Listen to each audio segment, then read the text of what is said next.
Something moved where motion is impossible.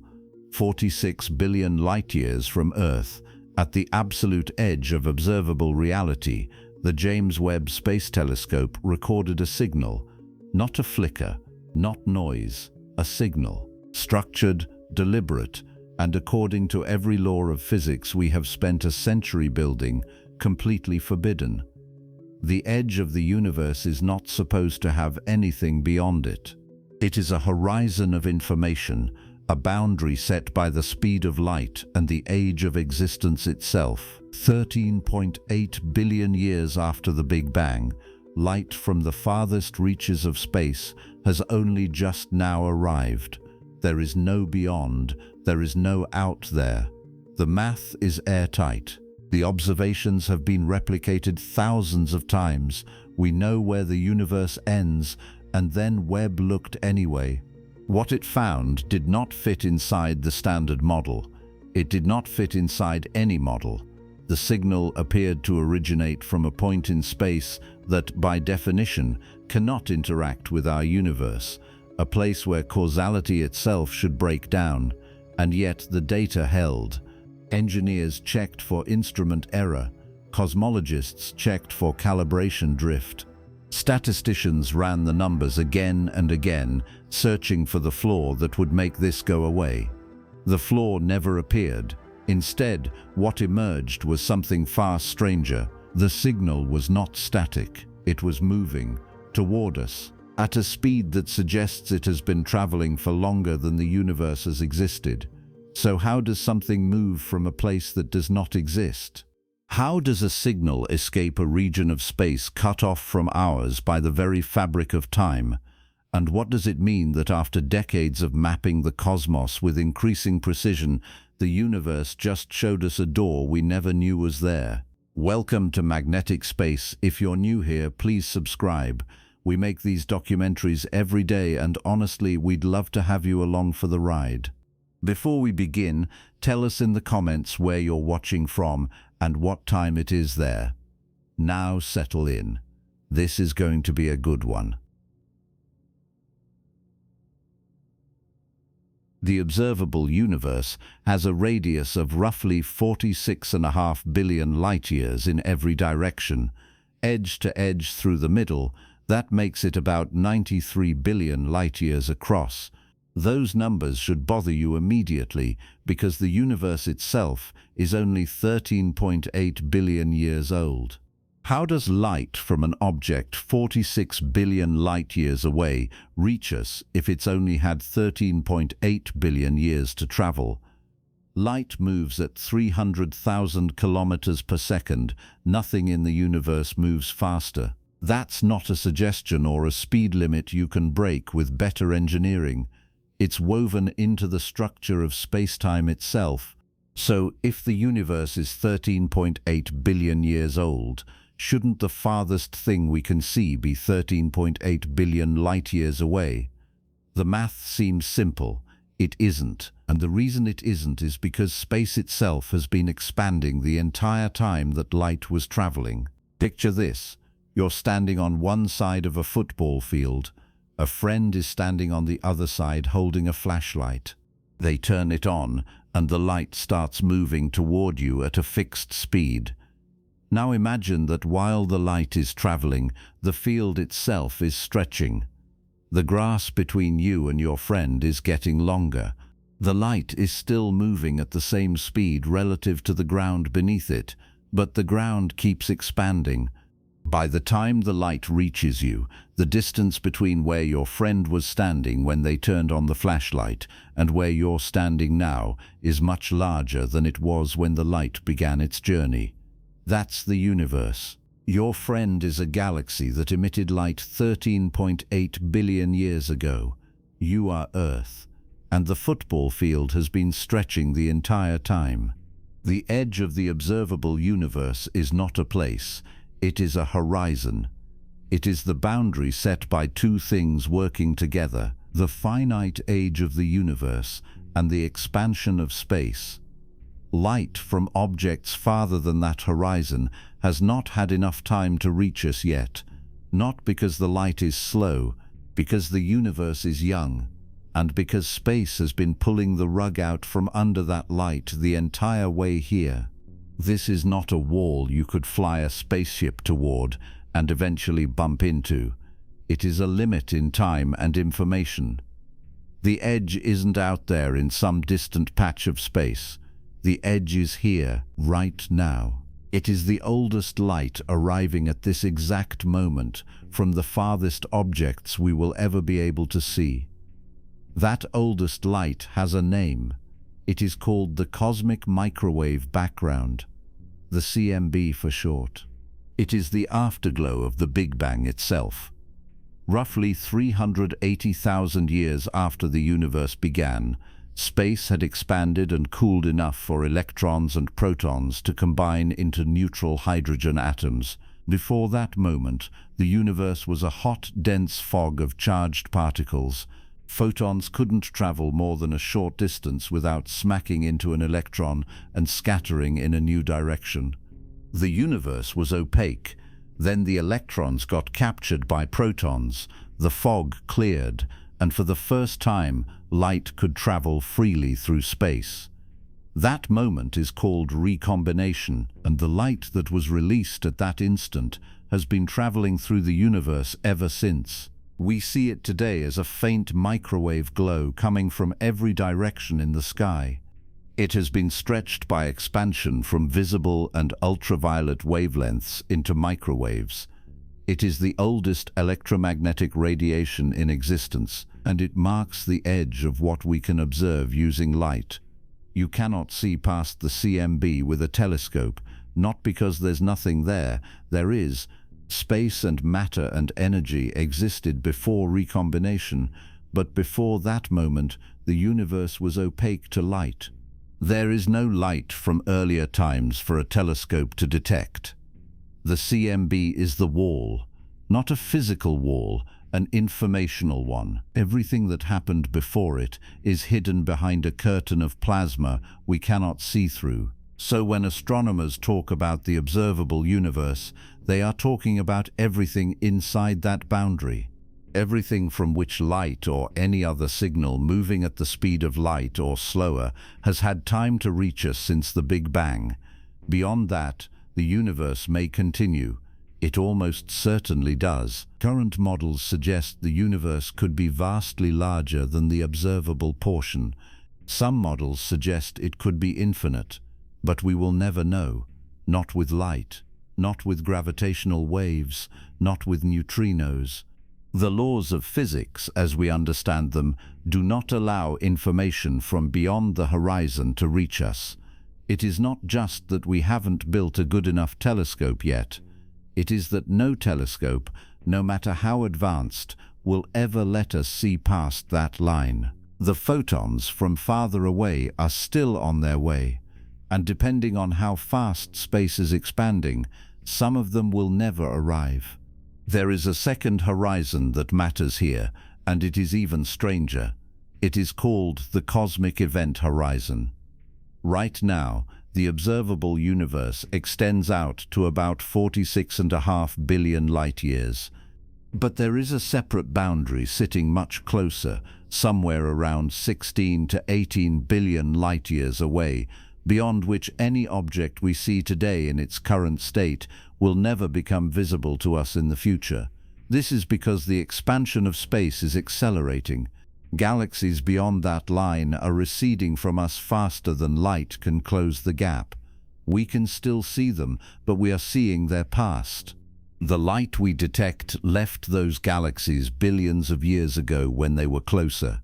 The galaxies themselves, as they exist right now, are unreachable, and they are moving farther away every second.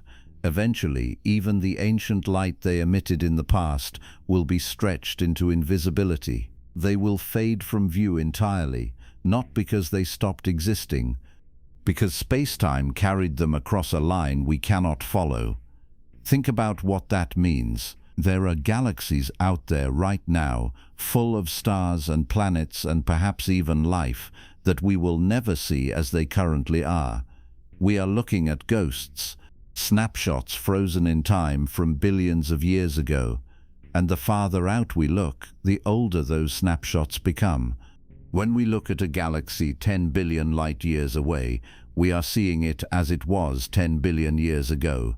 The light took that long to get here. That galaxy today, in the present moment, could look completely different. It could be dead, it could have merged with another galaxy, it could have been ripped apart by a black hole. We have no idea, and we never will. By the time light showing us what that galaxy looks like today finally reaches Earth, Earth will be long gone. The sun will have burned out. The Milky Way will have collided with Andromeda. The stars themselves will be dying. And still, that light will be in transit, crawling through an expanding universe that has no interest in helping it arrive on time. So when you hear that the observable universe is all the universe that the laws of physics will ever allow us to know, this is what that means. It is not a statement about what exists. It is a statement about what we can see. The map is not the territory. The horizon is not the edge of reality. It is the edge of perception, and we are stuck inside it. Now enter the James Webb Space Telescope. Launched in December 2021, this machine was built to do one thing better than anything that had come before it. See further back in time than any human instrument had ever managed. Hubble Space Telescope, which launched in 1990, spent more than 30 years peering into the distant universe and revolutionizing our understanding of cosmic history. It found galaxies billions of light-years away. It measured the rate of expansion. It helped confirm that the universe's expansion is accelerating. Hubble changed everything, but Hubble had limits. It observed primarily in visible and ultraviolet light, with some capacity in the near-infrared. And the problem with looking at the most distant objects in the universe is that their light has been redshifted so dramatically by expansion that it no longer arrives in wavelengths Hubble could detect. The most ancient galaxies, the ones that formed in the first few 100 million years after the Big Bang, emit light that by the time it reaches us has been stretched from visible wavelengths all the way into the infrared. Hubble couldn't see them clearly. It could glimpse hints, faint smudges at the edge of its sensitivity. But to really map the early universe, you needed a telescope designed for infrared. That's Webb. Webb's primary mirror is 6.5 meters across, more than 2.5 times the diameter of Hubble's.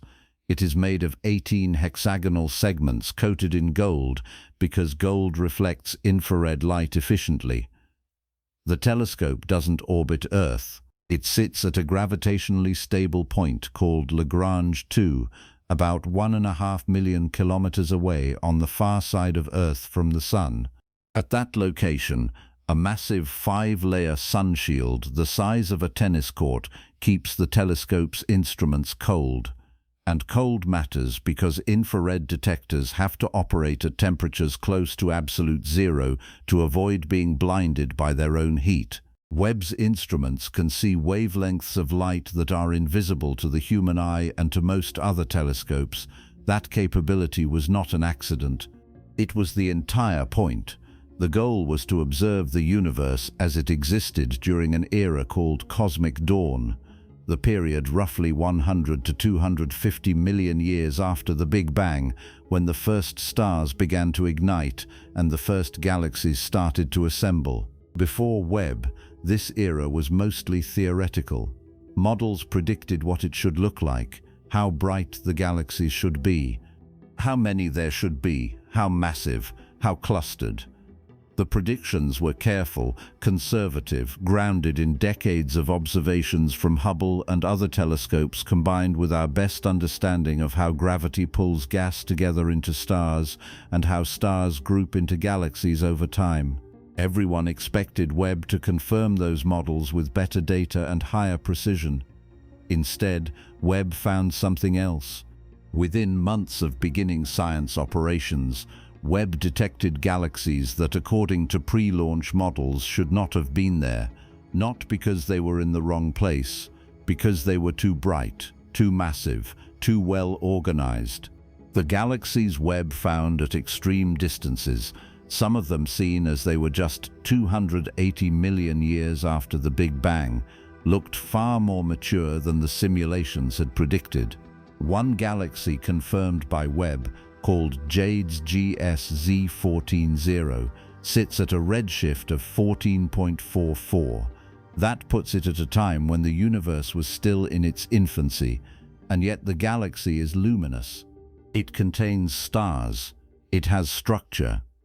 Rohan Naidu, an astronomer at MIT's Kavli Institute, summarized the tension plainly. With Webb, we are able to see farther than humans ever have before, and it looks nothing like what we predicted, which is both challenging and exciting.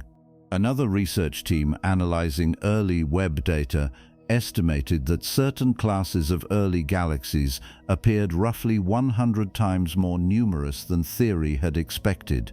100 times. That is not a small disagreement. That is a model breaking under the weight of observation. Before Webb, the assumption was that the first galaxies would be small, dim, chaotic. Clumps of gas barely held together by gravity, lit by the first generation of massive short-lived stars, fragile things, proto-galaxies, the kinds of objects that would take hundreds of millions of years to grow into anything resembling the large structured galaxies we see in the later universe. What Webb actually saw were galaxies that looked like they had skipped steps. Bright, massive, organized, sitting in an era when they should still have been assembling themselves one piece at a time. That shouldn't be possible under the standard timeline, unless something about the early universe allowed structure to form much faster than we thought, or unless the models we've been using to simulate galaxy formation have been missing something fundamental from the start. This is where the narrative usually pauses and offers a comforting explanation. A tweak to the models, a small adjustment that brings observation and theory back into alignment, but that explanation hasn't arrived. The tension is still there, and it's growing, because Webb keeps looking.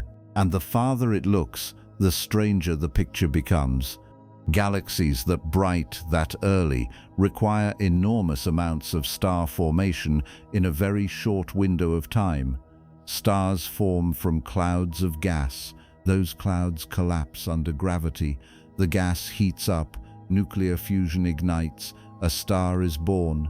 That process has a speed limit set by physics. You can't just snap your fingers and turn a cloud into a billion stars overnight. It takes time. Gravity has to pull the gas together. The cloud has to cool enough to collapse. Turbulence and magnetic fields resist the collapse. Radiation from the first stars heats the surrounding gas and slows further star formation. There are bottlenecks everywhere, and yet the galaxies Webb is finding appear to have blown through those bottlenecks as if they weren't there. Webb is not guessing, it is measuring. Its spectrographs split incoming light into its component wavelengths and read the chemical fingerprints embedded in that light. From those fingerprints, astronomers can determine what elements are present in a galaxy, how fast it's moving, how old its stars are, and how much mass it contains. The data is not ambiguous. These are real galaxies. They are really that far away, and they are really that bright. So either our models of how galaxies form are incomplete, or something about the early universe was different in ways we have not accounted for.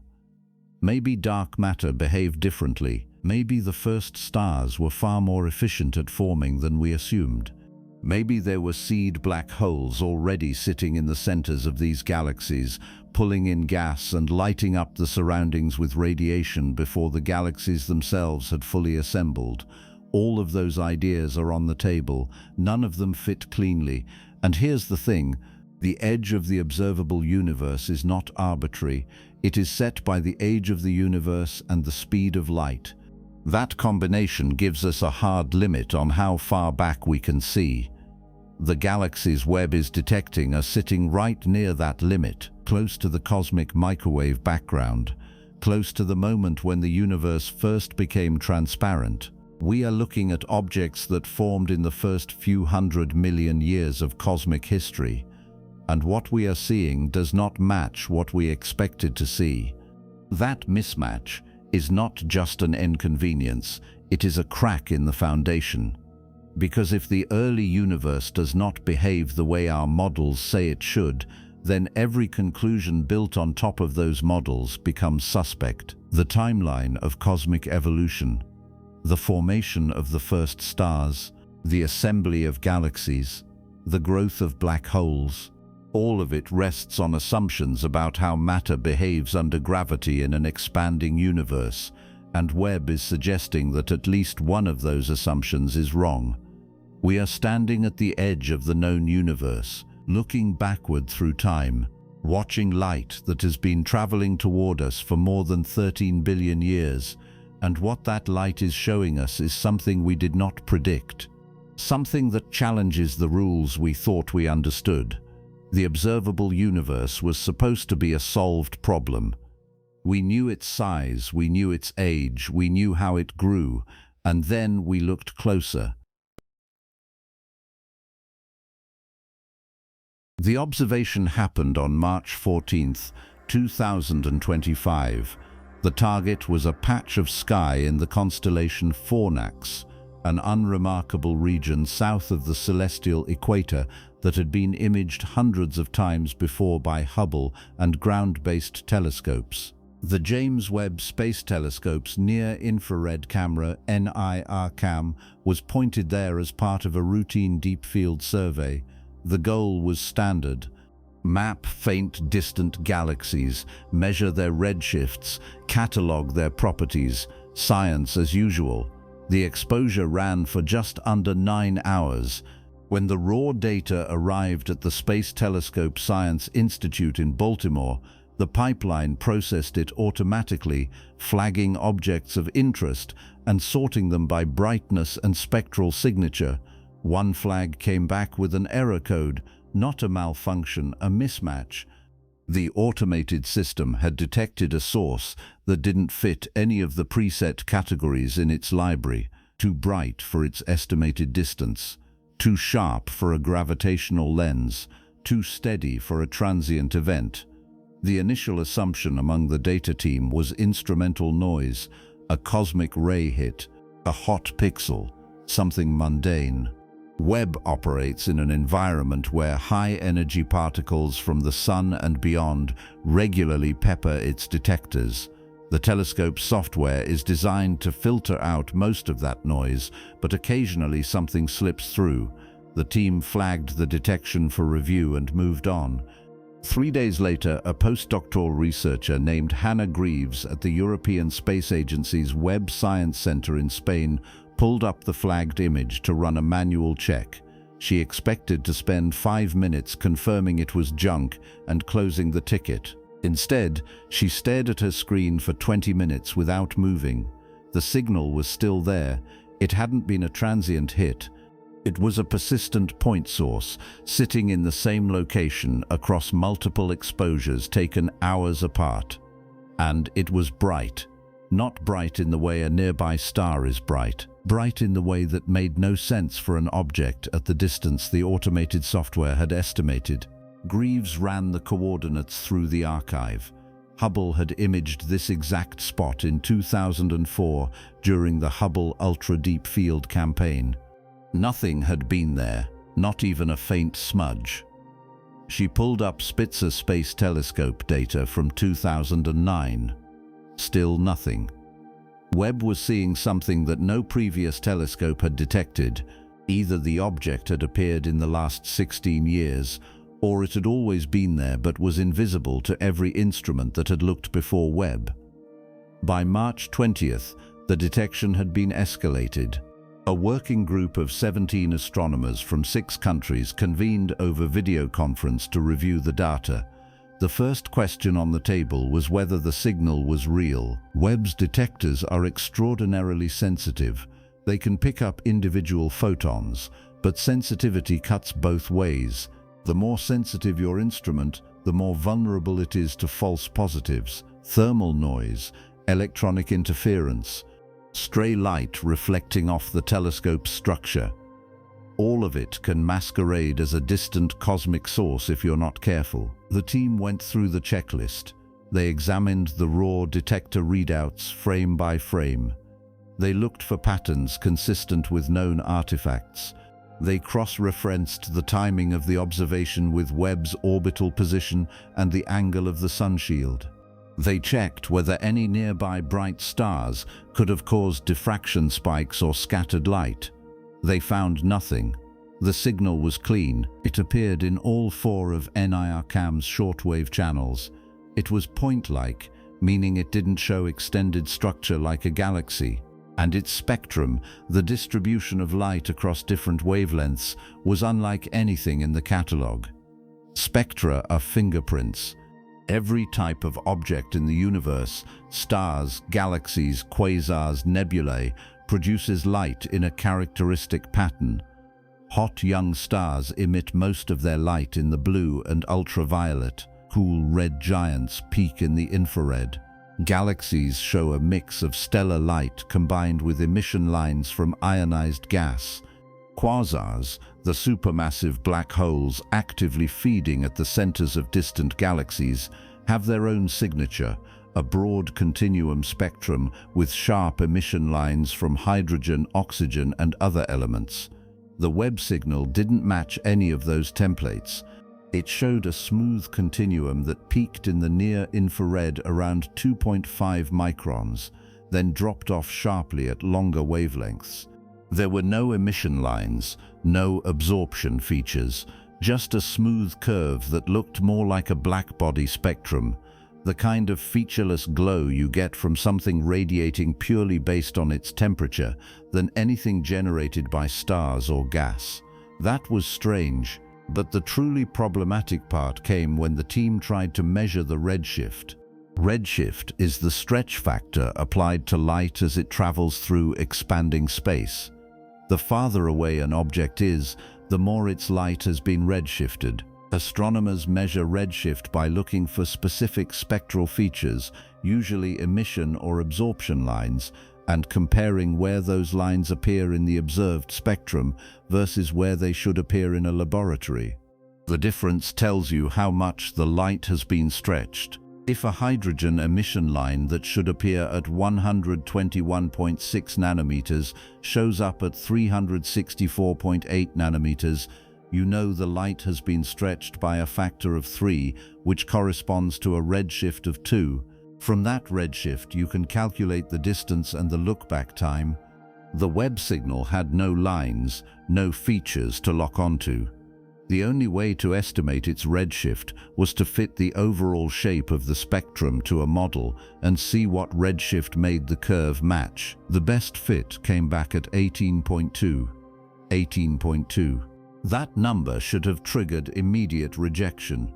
The highest confirmed redshift for any galaxy observed before 2025 was around 14. That corresponded to light emitted roughly 280 million years after the Big Bang.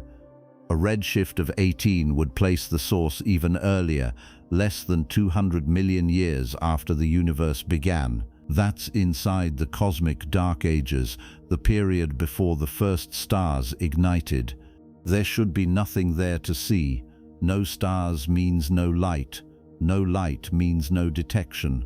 And yet here was a signal, bright and persistent, coming from a place and time when the universe should still have been dark.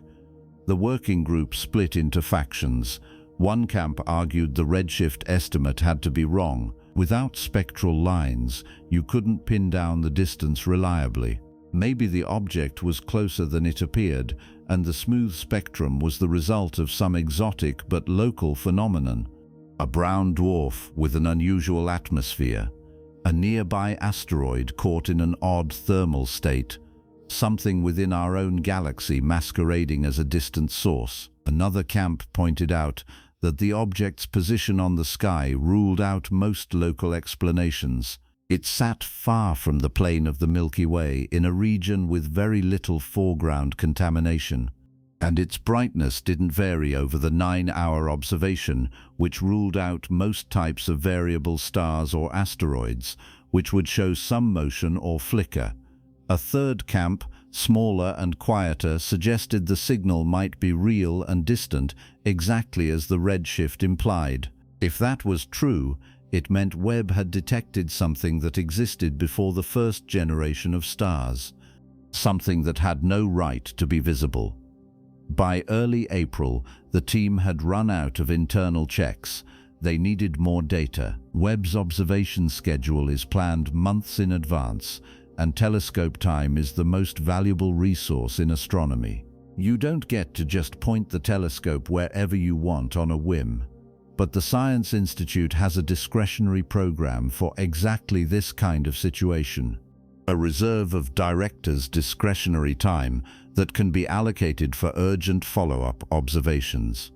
The working group submitted a request. They asked for 12 hours of time, spread across 3 separate visits to re-observe the same region with different instruments. The request was approved within 48 hours.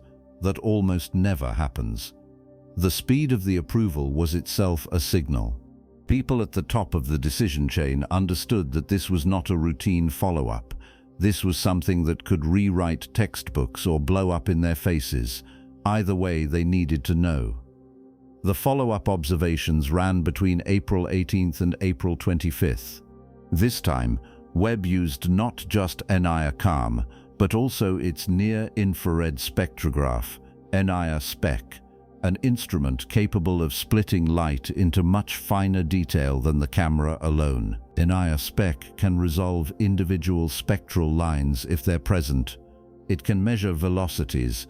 It can detect faint chemical signatures buried under brighter continuum emission. If the object had any hidden features in its spectrum, NIR-SPEC would find them.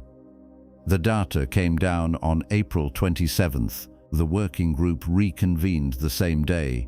The signal was still there, same brightness, same position, same smooth spectrum. NIR-SPEC had been staring at the source for 8 hours straight, collecting photons with brutal precision, and the spectrum was still featureless. No hydrogen lines, no oxygen, no carbon, no red-shifted Lyman alpha emission, which is the hallmark of distant galaxies. Nothing, just that smooth curve peaking at 2.5 microns and falling off cleanly on either side, except for one thing. There was a faint bump, a tiny excess of flux at around 4.3 microns, barely above the noise. It wasn't a sharp line. It was broad and shallow, the kind of feature you could argue yourself into or out of depending on how generous you wanted to be with the error bars. But it was there in multiple exposures, and if you assumed it was a real feature, redshifted from some shorter wavelength, you could try to identify what it might be. The team ran it through every spectral database they had access to: atomic emission lines, molecular bands, dust features, polycyclic aromatic hydrocarbons. Nothing matched. Then someone suggested trying a blackbody curve, not from a single temperature but from a population of objects with a range of temperatures, a kind of composite spectrum. When they ran that model, the bump started to look like it could be the Wien peak, the characteristic hump in a blackbody curve, redshifted by a factor of roughly 20, not 18, 20. That pushed the implied distance even farther back. A redshift of 20 corresponded to light emitted about 180 million years after the Big Bang. The universe at that point was still cooling from the initial fireball. The cosmic microwave background, the afterglow of the Big Bang itself, was just beginning to fade into the background as the first hydrogen atoms formed. There were no stars, there were no galaxies. There was nothing that could generate the kind of luminosity Webb was detecting. The energy required to produce a signal that bright at that distance was staggering. If you assumed the object was radiating isotropically, meaning equally in all directions, and you plugged in a redshift of 20, the implied luminosity came out to something like 10 trillion times the brightness of our Sun. That's more luminous than the brightest quasars ever observed. And quasars are supermassive black holes feeding on entire galaxies worth of gas.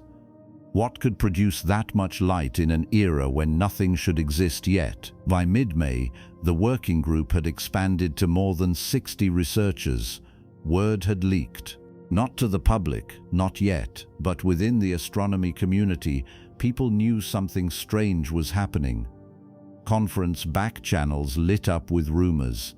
A colleague of a colleague had heard that Webb had found an object at redshift 20. Another rumor claimed it was a primordial black hole.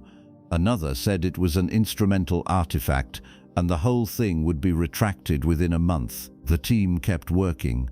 They requested more time on Webb. They got it.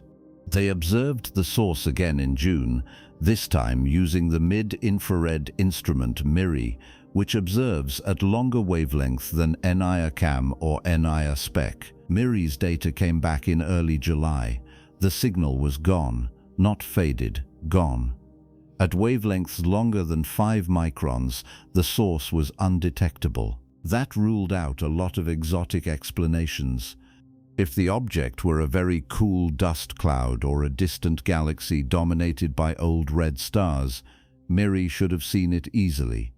The fact that it vanished at longer wavelengths meant the emission was concentrated in the near-infrared. That was consistent with the blackbody model, but it was also deeply weird. Then came the motion. One of the researchers, a specialist in astrometry, the precise measurement of object positions, had been quietly comparing the coordinates of the source across all the observations from March, April, and June. Webb's pointing accuracy is extraordinary. It can measure positions down to a few milliarseconds, a tiny fraction of the width of a single pixel. When you observe the same object multiple times over several months, you can detect whether it has moved relative to the background stars. Distant galaxies don't move. They're so far away that their motion across the sky, their proper motion, is effectively zero on human timescales.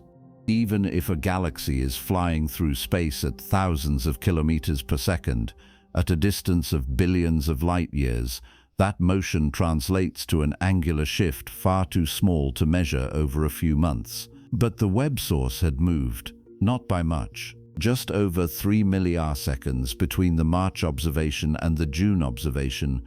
That's an angular distance roughly equivalent to the width of a human hair seen from 2 kilometers away.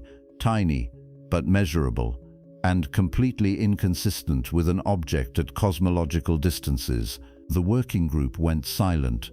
If the source was really at a redshift of 20, it could not have moved 3 milliarseconds in 3 months. The math didn't work. The only way to get that kind of proper motion was if the object was much closer than the redshift suggested, or if something about the redshift estimate was catastrophically wrong. They reran the models, they checked the calibration data, they looked for systematic errors in Webb's pointing. They found nothing. The motion was real. The redshift, as best as they could measure it without spectral lines, was still around 20.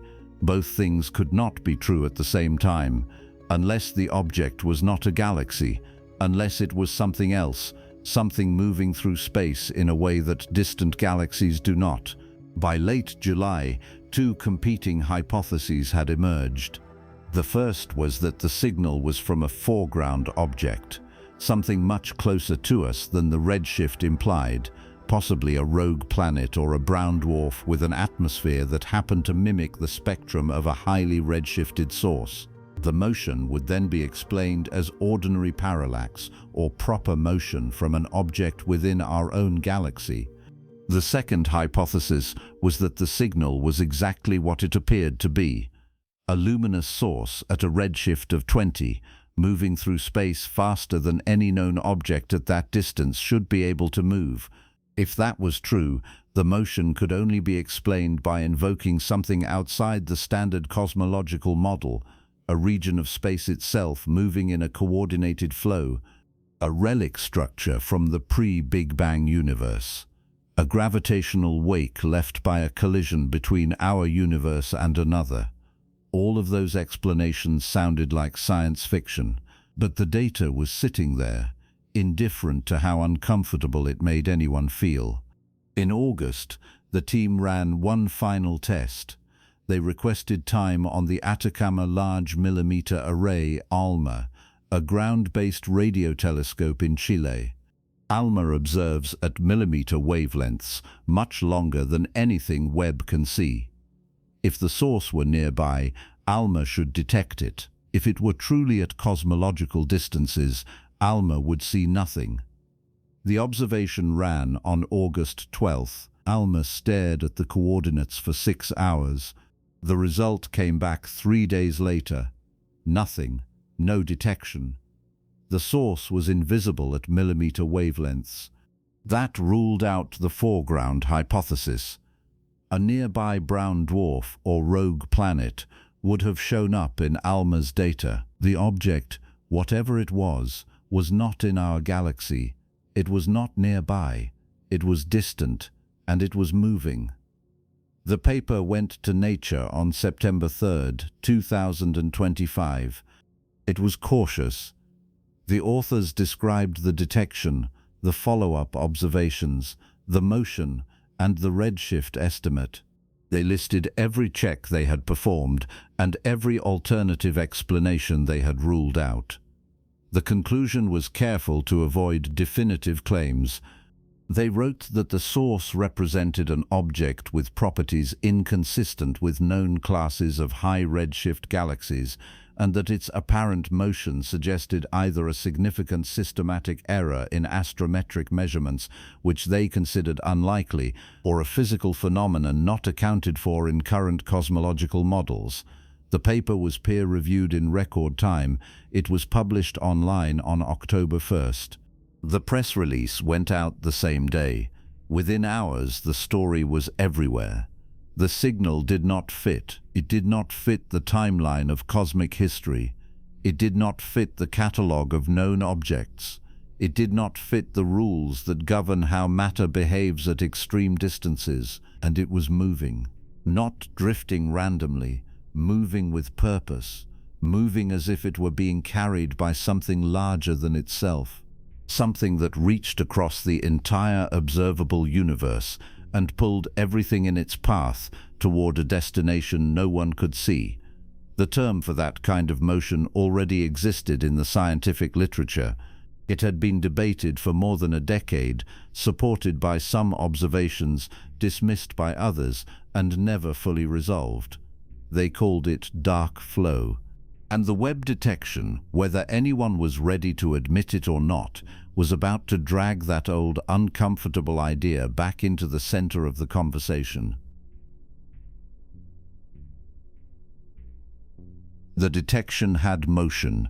That 3 millisecond shift between March and June wasn't measurement error. It wasn't noise. It was real angular displacement across the sky from an object that by all distance estimates should have been sitting still relative to Earth for the next several billion years. Distant galaxies don't wander. They recede due to the expansion of space, but that recession is purely radial. They move away from us along the line of sight. They don't slide sideways across the background of more distant objects. Not at cosmological distances, not on timescales of months. The motion Webb detected was perpendicular to the line of sight. Proper motion in astronomical terms, and proper motion at a redshift of 20 made no sense unless something was carrying the object. Not gravity from a nearby galaxy. Not orbital motion around a companion. Something much larger. Something acting on scales that cosmology textbooks said shouldn't exist. The idea that the universe might contain large-scale flows, coherent bulk motions of matter moving in the same direction across vast distances, is not new. Astronomers have known for decades that galaxies don't sit still. They orbit each other. they fall toward clusters. They stream along filaments of dark matter that connect galaxy superclusters like highways through the cosmic web. All of that motion is expected, it's local, it's driven by gravity from nearby structure. You can model it, you can predict it. It fits inside the standard cosmological framework without breaking anything. What doesn't fit is motion that refuses to obey the rules of scale. Motion that stays coherent across distances so large that the structures causing it should have been smoothed out by cosmic expansion long ago. Motion that points in a single direction for billions of light years, as if the entire universe on that scale is being pulled towards something off the edge of the map. That kind of motion has a name. Astronomers call it dark flow. And before the Webb anomaly ever appeared, dark flow had already spent more than a decade making people uncomfortable. The story starts in 2008. Alexander Kashlinsky, an astrophysicist at NASA's Goddard Space Flight Center, was part of a team analyzing data from the Wilkinson Microwave Anisotropy Probe, WMAP for short. WMAP was a space telescope launched in 2001 with one job: map the cosmic microwave background in extraordinary detail. The CMB is that faint glow of radiation left over from the Big Bang, the afterglow of the moment the universe became transparent to light. WMAP spent 9 years staring at it, measuring tiny temperature fluctuations across the sky. Those fluctuations, differences of only a few millionths of a degree, encode information about the density of matter in the early universe. Regions that were slightly denser became the seeds for galaxies. Regions that were slightly less dense became voids. The CMB is a snapshot of the universe at 380,000 years old. A baby picture, and it's the most important dataset in cosmology. But WMAP's data contained more than just the CMB. When microwave radiation from the early universe travels through space on its way to us, it passes through galaxy clusters. Hot gas inside those clusters scatters some of the CMB photons, shifting their energy slightly. The effect is called the Sunyaev-Zeldovich effect, and it leaves a faint shadow in the CMB map wherever a galaxy cluster sits between us and the ancient glow. By comparing the positions of known galaxy clusters with the shadows they cast in the CMB, astronomers can measure how those clusters are moving. If a cluster is moving toward us, the scattered photons get blue-shifted. If it's moving away, they get red-shifted. The direction and speed of that motion show up as a subtle distortion in the CMB signal. Kashlinsky's team took a catalogue of more than 700 galaxy clusters and looked for this distortion. What they expected to find was random motion, some clusters moving toward us, some moving away, some moving left, some moving right. The velocities should have been scattered in all directions with no preferred orientation. What they found instead was a pattern. The clusters weren't moving randomly. They were moving together, all of them, in the same direction, toward a single patch of sky roughly 20 degrees across, sitting somewhere between the constellations Centaurus and Vela. The motion wasn't slow. The clusters were moving at about 600 kilometers per second relative to the cosmic microwave background. That's roughly 2 million miles per hour. Fast enough to cross the distance from Earth to the Moon in under 2 hours, and the motion was coherent across distances of at least 1 billion light years. That should not happen. Galaxy clusters can move. They fall toward other clusters. They orbit around each other. But those motions are driven by the gravity of nearby matter, and gravity's influence drops off with distance. By the time you look at scales of 1 billion light years, the gravitational pull from any one cluster or even any one supercluster should be diluted to the point where it can't organize motion on that scale. The universe at those distances is supposed to look smooth, uniform, isotropic. The cosmological principle, one of the foundational assumptions of modern cosmology, says that on large enough scales, the universe has no preferred direction. Every point looks roughly the same as every other point. Every direction looks the same as every other direction. Dark flow violated that principle. It said there was a direction, a flow, a current running through the universe that shouldn't be there. Koszaliński's team published their results in 2008. The paper was careful. It acknowledged uncertainties. It noted that the signal was sitting near the edge of what WMAP could reliably detect, but the conclusion was unavoidable. The clusters were moving, and the motion couldn't be explained by anything inside the observable universe. Koszaliński himself put it plainly in interviews following the announcement. "We never expected to find anything like this."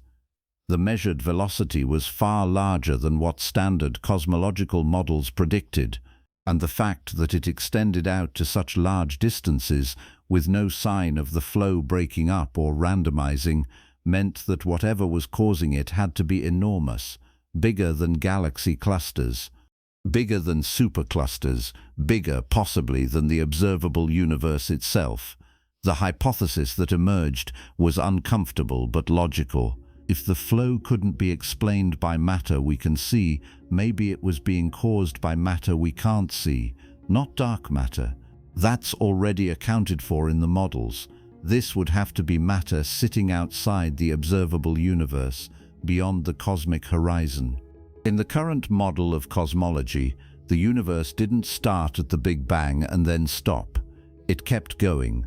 Space extends far beyond the part we can observe.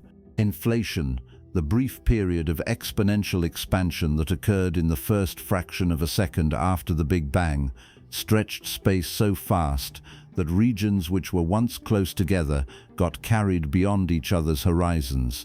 They're still out there, still full of matter and energy, still exerting gravity, but they're too far away for light from those regions to have reached us yet.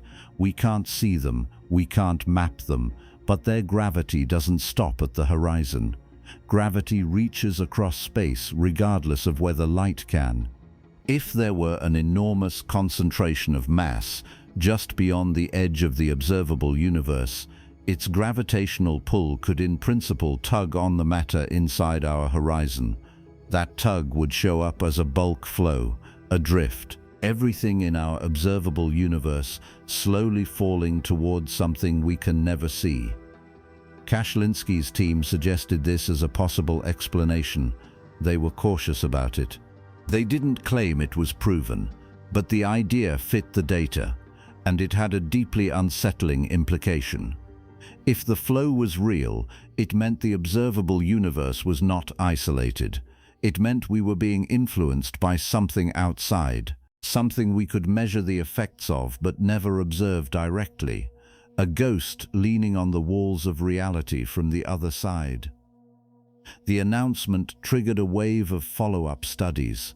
Some supported the finding, others found reasons to be skeptical. In 2010, Koszaliński's team published a second paper extending their analysis to more distant clusters.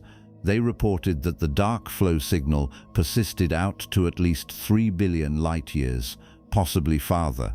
The more distant clusters were moving in the same direction as the nearby ones. The flow wasn't weakening, it wasn't breaking up. It was coherent across a huge fraction of the observable universe. That made the mystery worse. A local anomaly you could maybe explain away with some exotic clustering effect. A flow spanning billions of light-years required something fundamental. But not everyone was convinced. The Sonia-Zeldovich effect is a subtle signal. Measuring it accurately requires accounting for a lot of contamination. Foreground emission from our own galaxy, radio sources, dust, instrument noise. Any of those could mimic or distort the signal in ways that might look like a bulk flow if you weren't careful. Critics argued that Koszaliński's team might be seeing systematic errors rather than real motion. Maybe the cluster catalog had selection biases. Maybe the WMAP data had residual contamination that hadn't been fully removed. Maybe the statistical analysis was picking up noise and interpreting it as signal. These weren't attacks. They were the normal process of science. Extraordinary claims require extraordinary evidence. A claim that the universe contains a flow contradicting the cosmological principle is about as extraordinary as it gets. The evidence needed to be bulletproof, and for a while, it wasn't clear whether it was. Then in 2013, the European Space Agency's Planck satellite weighed in. Planck was WMAP's successor, a more sensitive instrument, better resolution, lower noise. It spent 4 years mapping the cosmic microwave background with unprecedented precision. When the Planck team ran their own analysis looking for dark flow, they found nothing, no significant detection, no coherent bulk motion across large scales. Their conclusion was blunt. If dark flow existed at all, it had to be much smaller than Kashlinski's team had claimed, small enough that Planck couldn't see it. And if Planck couldn't see it, the original WMAP detection was probably a fluke. Noise, contamination, a ghost in the data rather than a ghost in the universe. That should have ended the story. When a more sensitive instrument looks for a signal and doesn't find it, the usual conclusion is that the signal wasn't real, but Kashlinski pushed back. He argued that Planck's analysis had used different methods and different assumptions, that the cluster sample wasn't identical, that systematic differences in how the two teams processed their data could explain the discrepancy. He didn't claim victory. He claimed the question was still open. And in the years that followed, the debate didn't resolve. It faded. Dark flow became one of those topics that some astronomers still took seriously and others had quietly moved on from. Not disproven, not confirmed, just sitting there in the literature, uncomfortable and unresolved.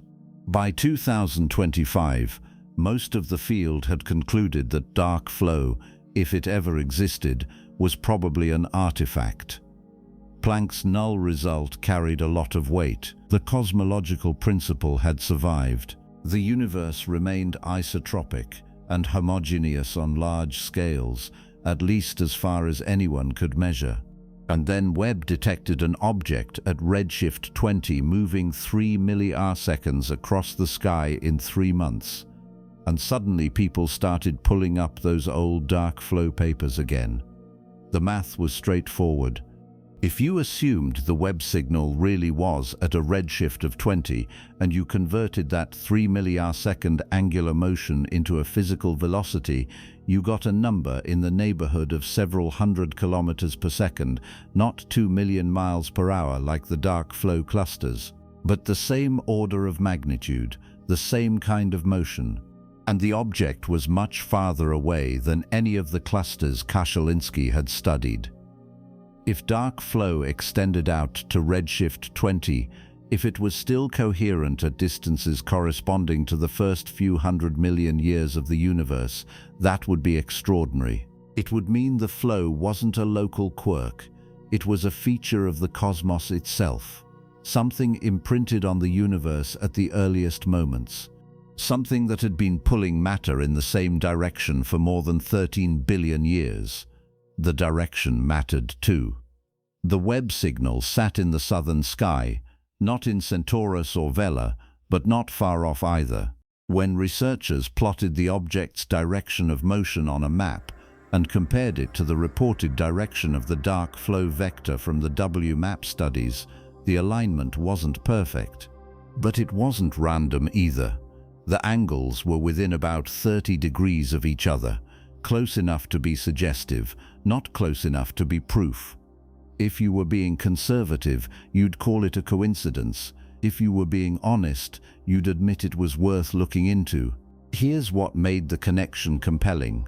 Both signals, the dark flow clusters and the Webb anomaly, were showing motion that couldn't be explained by local gravitational sources.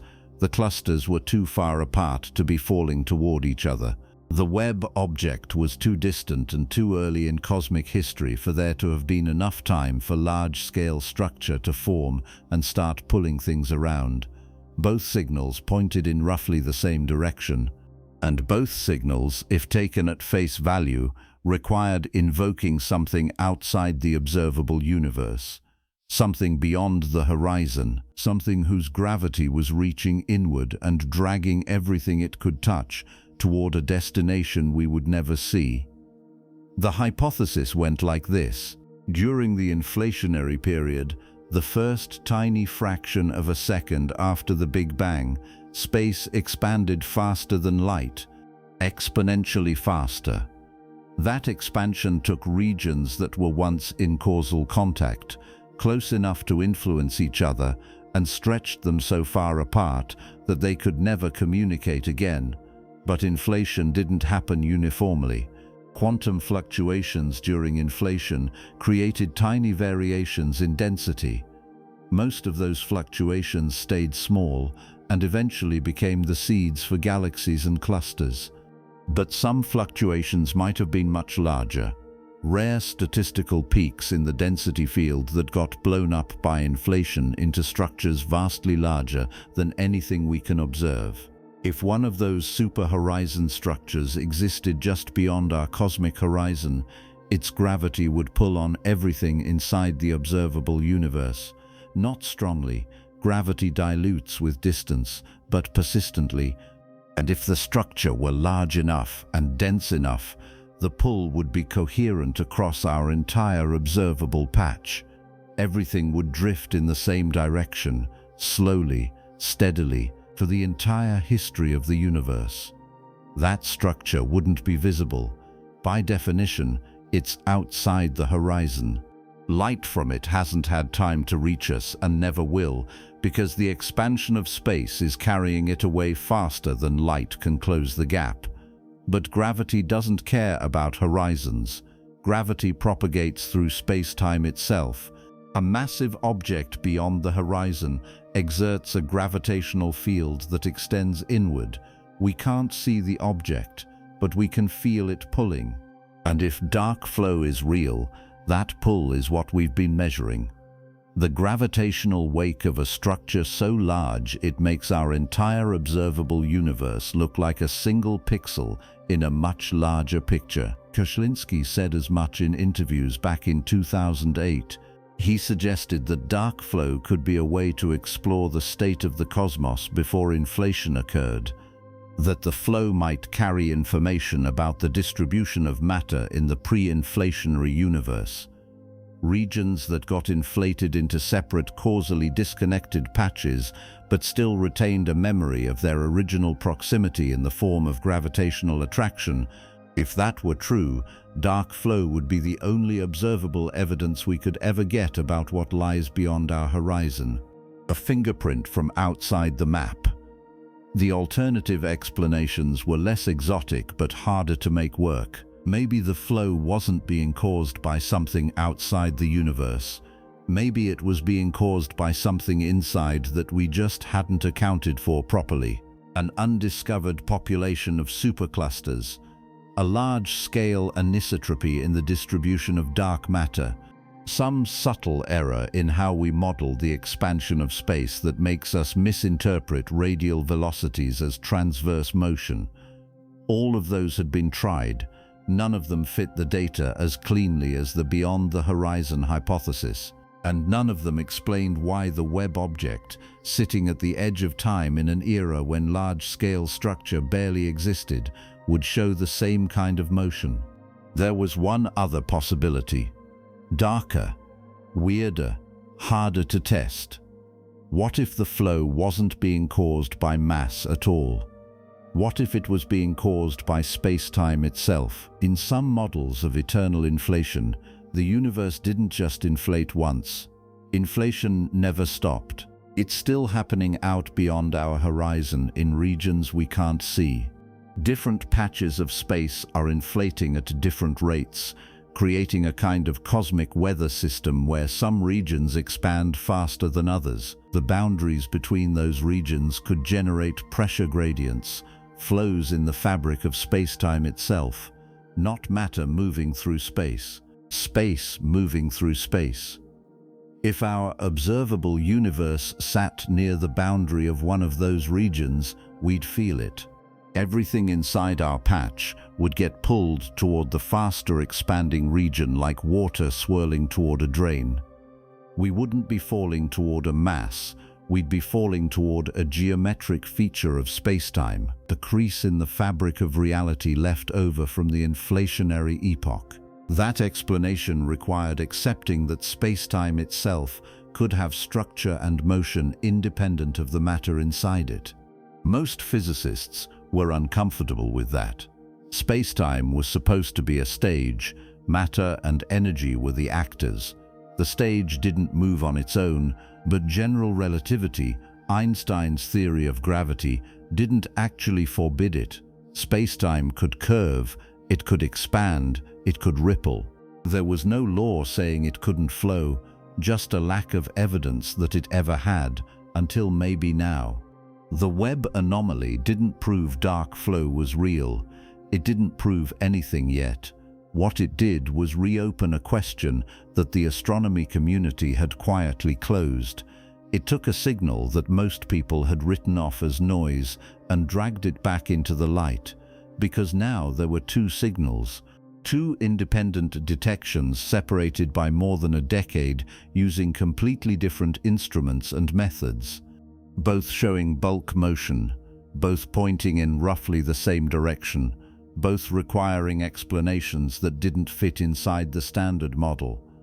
One data point is an anomaly, two data points is the beginning of a pattern, and patterns demand explanations. By the time the Webb paper hit Nature in October 2025, researchers were already drafting proposals to search for more. If the flow was real, there should be other objects showing the same motion, other high redshift galaxies, other clusters. The flow shouldn't be confined to a single point source. It should be everywhere, spread across the sky like a current running through the entire observable universe. Webb's schedule was already packed for the next 2 years, but discretionary time could be found. Other telescopes could help. Ground-based surveys, radio arrays, anything that could measure velocities and directions for objects at extreme distances. The pieces were scattered across the sky waiting to be connected. If enough of them lined up, the flow would go from controversial to confirmed. And if it was confirmed, cosmology would have to make room for something it had spent a century trying to avoid. A universe with a direction. A universe being pulled towards something it could never reach. A universe that was not, despite every assumption to the contrary, perfectly symmetric and perfectly fair. The question wasn't whether the universe had currents. The question was what those currents were made of. Whether they were made of matter we couldn't see, or space-time we couldn't map, or something else entirely. Something that didn't fit into the 4 dimensions we were used to thinking in. Something that required stepping outside the comfortable geometry of space and time and asking whether the universe might have more rooms than we'd ever bothered to count. 4 dimensions, that's what we live in. 3 dimensions of space where you can move forward and backward, left and right, up and down, and 1 dimension of time where you can only move forward whether you like it or not. Those 4 dimensions define every experience you have ever had, every object you have touched, every place you have been, every moment you remember. 4 dimensions is the entire stage on which reality performs, except it might not be. And if it's not, if there are more dimensions hiding underneath the ones we can perceive, then everything we think we understand about the universe, including why we can't explain the Webb signal or the dark flow or any of the other cracks showing up in cosmology, might be a problem of perspective. We might be insects crawling on the surface of a sphere, convinced the world is flat because we've never looked up. Let's start with what we know, or more accurately, what we think we know. A dimension is a degree of freedom. a direction you can move in that is independent of all the other directions. If you're standing in an empty room, you can walk toward the wall. That's one dimension. You can walk parallel to the wall. That's a second dimension. You can jump. That's a third. Those three spatial dimensions are obvious. You experience them constantly. They're measurable. If someone asks you where you left your keys, you give three numbers: on the table, near the window, under the book. Three coordinates, three dimensions. The fourth dimension is time. You can't walk through it the way you walk through space, but you move through it constantly at a rate of 1 second per second. Time has a direction, forward. You remember the past, you don't remember the future. Events happen in sequence. Cause precedes effect. Time is as real as space, and general relativity, Einstein's theory of gravity, treats them as part of a single unified structure called space-time. 3 dimensions of space plus 1 dimension of time equals 4-dimensional space-time. That's the universe as far as human intuition is concerned. That's the universe as far as every experiment ever conducted until very recently has been able to confirm. But intuition is a terrible guide when it comes to physics. Intuition tells you the Earth is flat. Intuition tells you heavier objects fall faster than lighter ones. Intuition tells you time flows at the same rate for everyone everywhere. All of those intuitions are wrong. The Earth is round. Objects fall at the same rate regardless of mass if you remove air resistance. Time runs slower in stronger gravitational fields and for objects moving at high speeds. Reality does not care what feels obvious to a species that evolved to chase animals across a savanna. And there is no law of physics that says the universe must have exactly 4 dimensions just because those are the only ones we can see. The idea that extra dimensions might exist has been around for more than a century. In 1919, a German mathematician named Theodor Kaluza proposed a radical idea. He suggested that if you added a 5th dimension to Einstein's equations, a single extra spatial dimension beyond the 3 we experience, you could unify gravity and electromagnetism into a single mathematical framework. Gravity would be the curvature of 4-dimensional space-time. Electromagnetism would be the curvature of the 5th dimension. 1 geometry, 2 forces. It was elegant, it was bold. And it had one glaring problem. Where is the 5th dimension? If it exists, why don't we see it? A Swedish physicist named Oskar Klein offered an answer in 1926. He suggested the 5th dimension was real but compactified, rolled up into a tiny circle so small that we couldn't detect it. Imagine an ant walking along a tightrope. From the ant's perspective, the rope is a one-dimensional line. It can move forward or backward along the length of the rope, and that's it. But if you zoom in close enough, you realize the rope has thickness. The surface of the rope is actually a cylinder.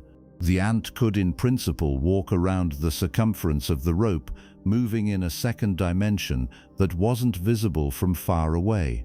If that circumference is small enough, say a fraction of a millimeter, the ant would complete a full loop so quickly it would never notice it was moving in a circle. To the ant, the rope would still feel one-dimensional. Klein suggested the universe might work the same way.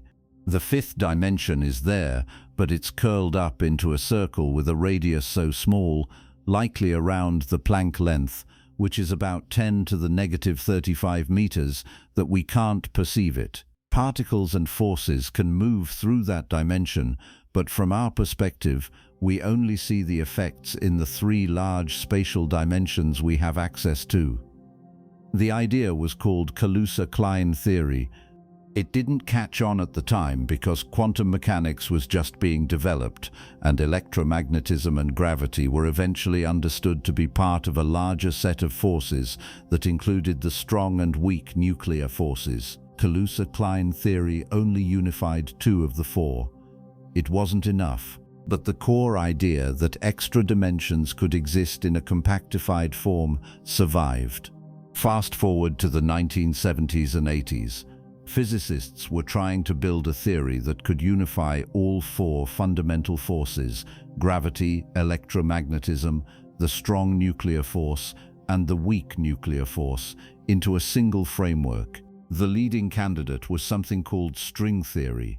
Instead of treating particles as point-like objects, zero-dimensional dots with no internal structure, string theory proposed that the fundamental building blocks of reality were one-dimensional strings, tiny loops or strands of energy vibrating at different frequencies. The different vibration modes of a string would correspond to different particles.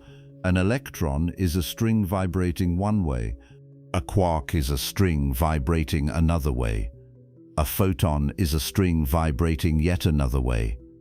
One object, many manifestations. It was an elegant idea, but when physicists tried to make the math work, they hit a wall. The equations only made sense if the universe had more than 4 dimensions, not 5, not 6, 10. In the most common formulation of string theory, space-time has to have 9 spatial dimensions plus 1 time dimension, 10 dimensions total, 6 more than we can see. M-theory, a more general framework that emerged in the 1990s and unified several different versions of string theory, required 11 dimensions, 1 of time, 10 of space. In an even earlier version of string theory, the bosonic string theory developed in the 1960s and 70s, the math demanded 26 dimensions. That version turned out to be inconsistent with the real world for other reasons. It predicted particles that don't exist and couldn't account for fermions, the matter particles, but the fact that it required 26 dimensions at all shows how deeply the concept of extra dimensions is baked into the math. These aren't arbitrary choices. The number of dimensions falls directly out of the equations when you demand that the theory be mathematically consistent. String theory doesn't work in 4 dimensions, it works in 10 or 11. If you want strings, you have to take the extra dimensions with them. So where are they? The same answer Klein gave in 1926. They're compactified, rolled up into shapes so small we can't detect them. But the geometry matters. In string theory, the extra dimensions don't just curl up into simple circles, they fold and twist into complex shapes called Calabi-Yau manifolds. These are multidimensional geometries that can have incredibly intricate structures, loops within loops, surfaces folding back on themselves, pathways that connect different regions of the compactified space in ways that have no analog in the 3 dimensions we experience. The exact shape of the compactified dimensions determines the properties of the particles and forces we observe in the large dimensions. Different shapes give you different particle masses, different force strengths, different physical laws. The universe we see, with its specific particles and forces, is in some sense a projection of the geometry hiding in the extra dimensions. Change the shape of the compact dimensions and you change the physics. This raises an obvious question. If the extra dimensions are so small we can't see them, why should we care? What difference does it make whether the universe has 4 dimensions or 10 or 11 if the extra ones are invisible? The answer is that invisible doesn't mean irrelevant. Even if the extra dimensions are compactified, they still affect what happens in the large dimensions. Gravity, for example. In 4-dimensional spacetime, gravity behaves a certain way. It falls off with the square of the distance. Double the distance between 2 objects and the gravitational force between them drops to 1/4. That's an inverse square law, and it's one of the most well-tested results in physics. But if there are extra dimensions, even compactified ones, gravity doesn't have to obey that rule.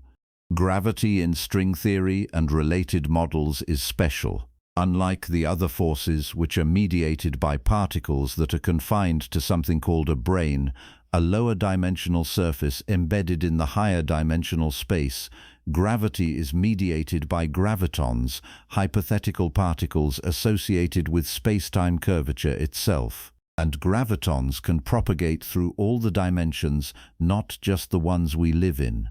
Think of it like this. Imagine you're standing on the surface of a frozen lake. The ice is a two-dimensional sheet, and you're stuck on it. You can walk forward and backward, left and right, but you can't leave the surface. Now imagine there's a speaker sitting on the ice next to you playing music. The sound waves travel through the air above and below the ice as well as along the surface.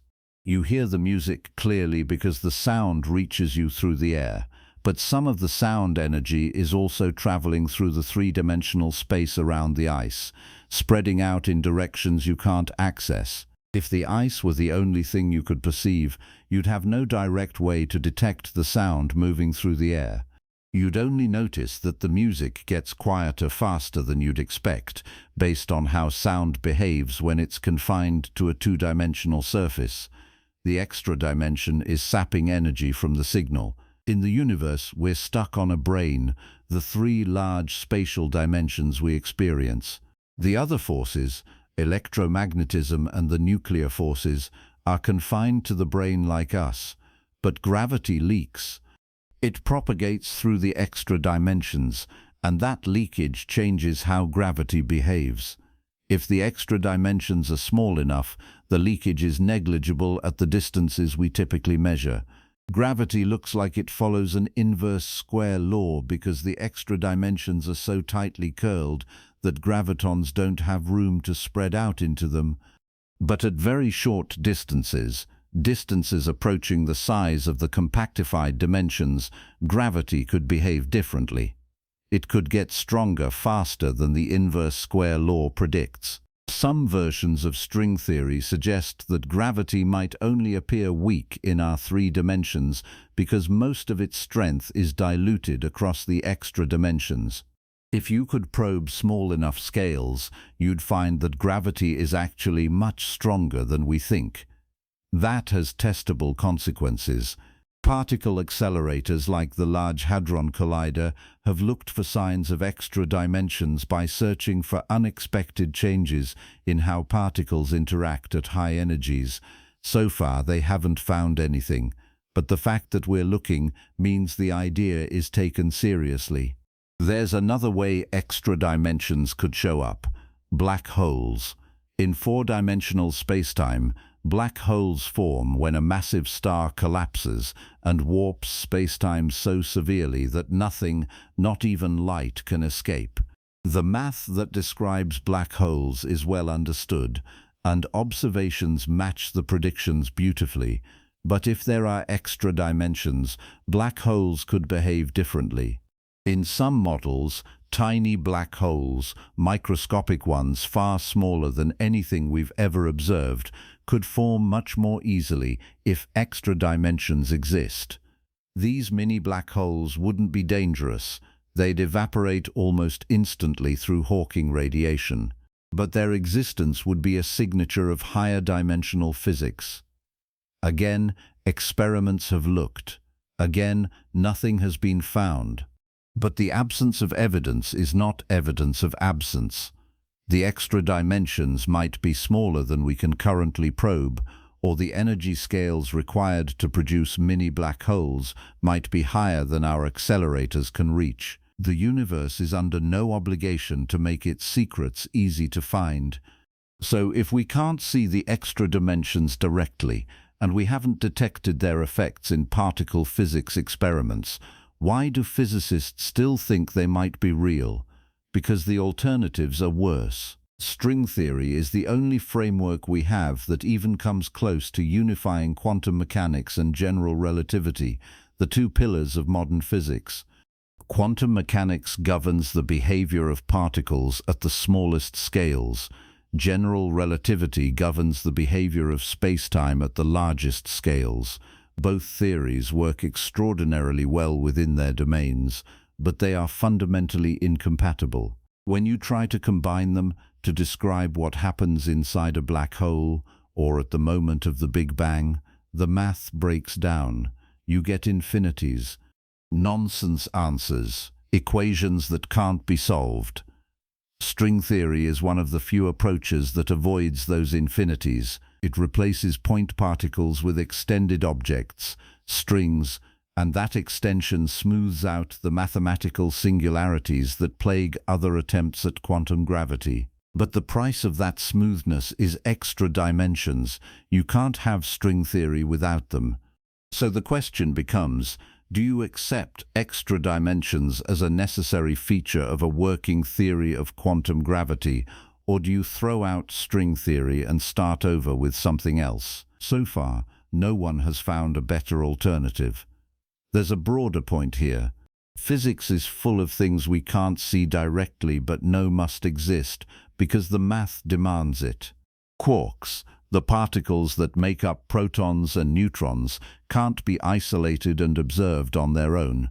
They're permanently confined inside larger particles, but we know they're real because the patterns they predict show up in experiments.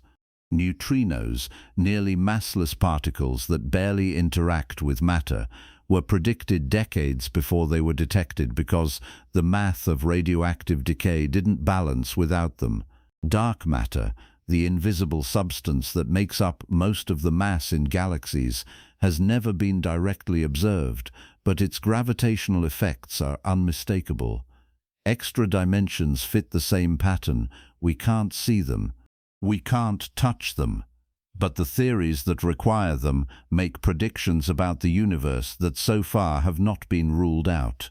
And in some cases, they make predictions that fit observations better than theories without extra dimensions. Here's where it connects to the Webb signal and dark flow. If extra dimensions exist, they provide a potential explanation for phenomena that don't fit inside four-dimensional spacetime.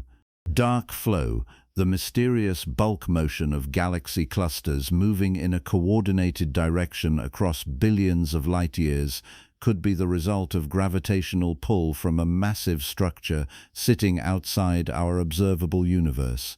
That structure wouldn't have to be in our 3 dimensions. It could be in the extra dimensions, exerting force on matter in our brain through gravitational leakage. We'd feel the pull, but we'd never see the source. The Webb anomaly, the object at redshift 20 showing motion inconsistent with standard cosmology, could be interacting with structures or fields in higher dimensional space. If the extra dimensions are larger than we think, or if they're not uniformly compactified, certain regions of spacetime might have stronger coupling to the higher dimensional bulk.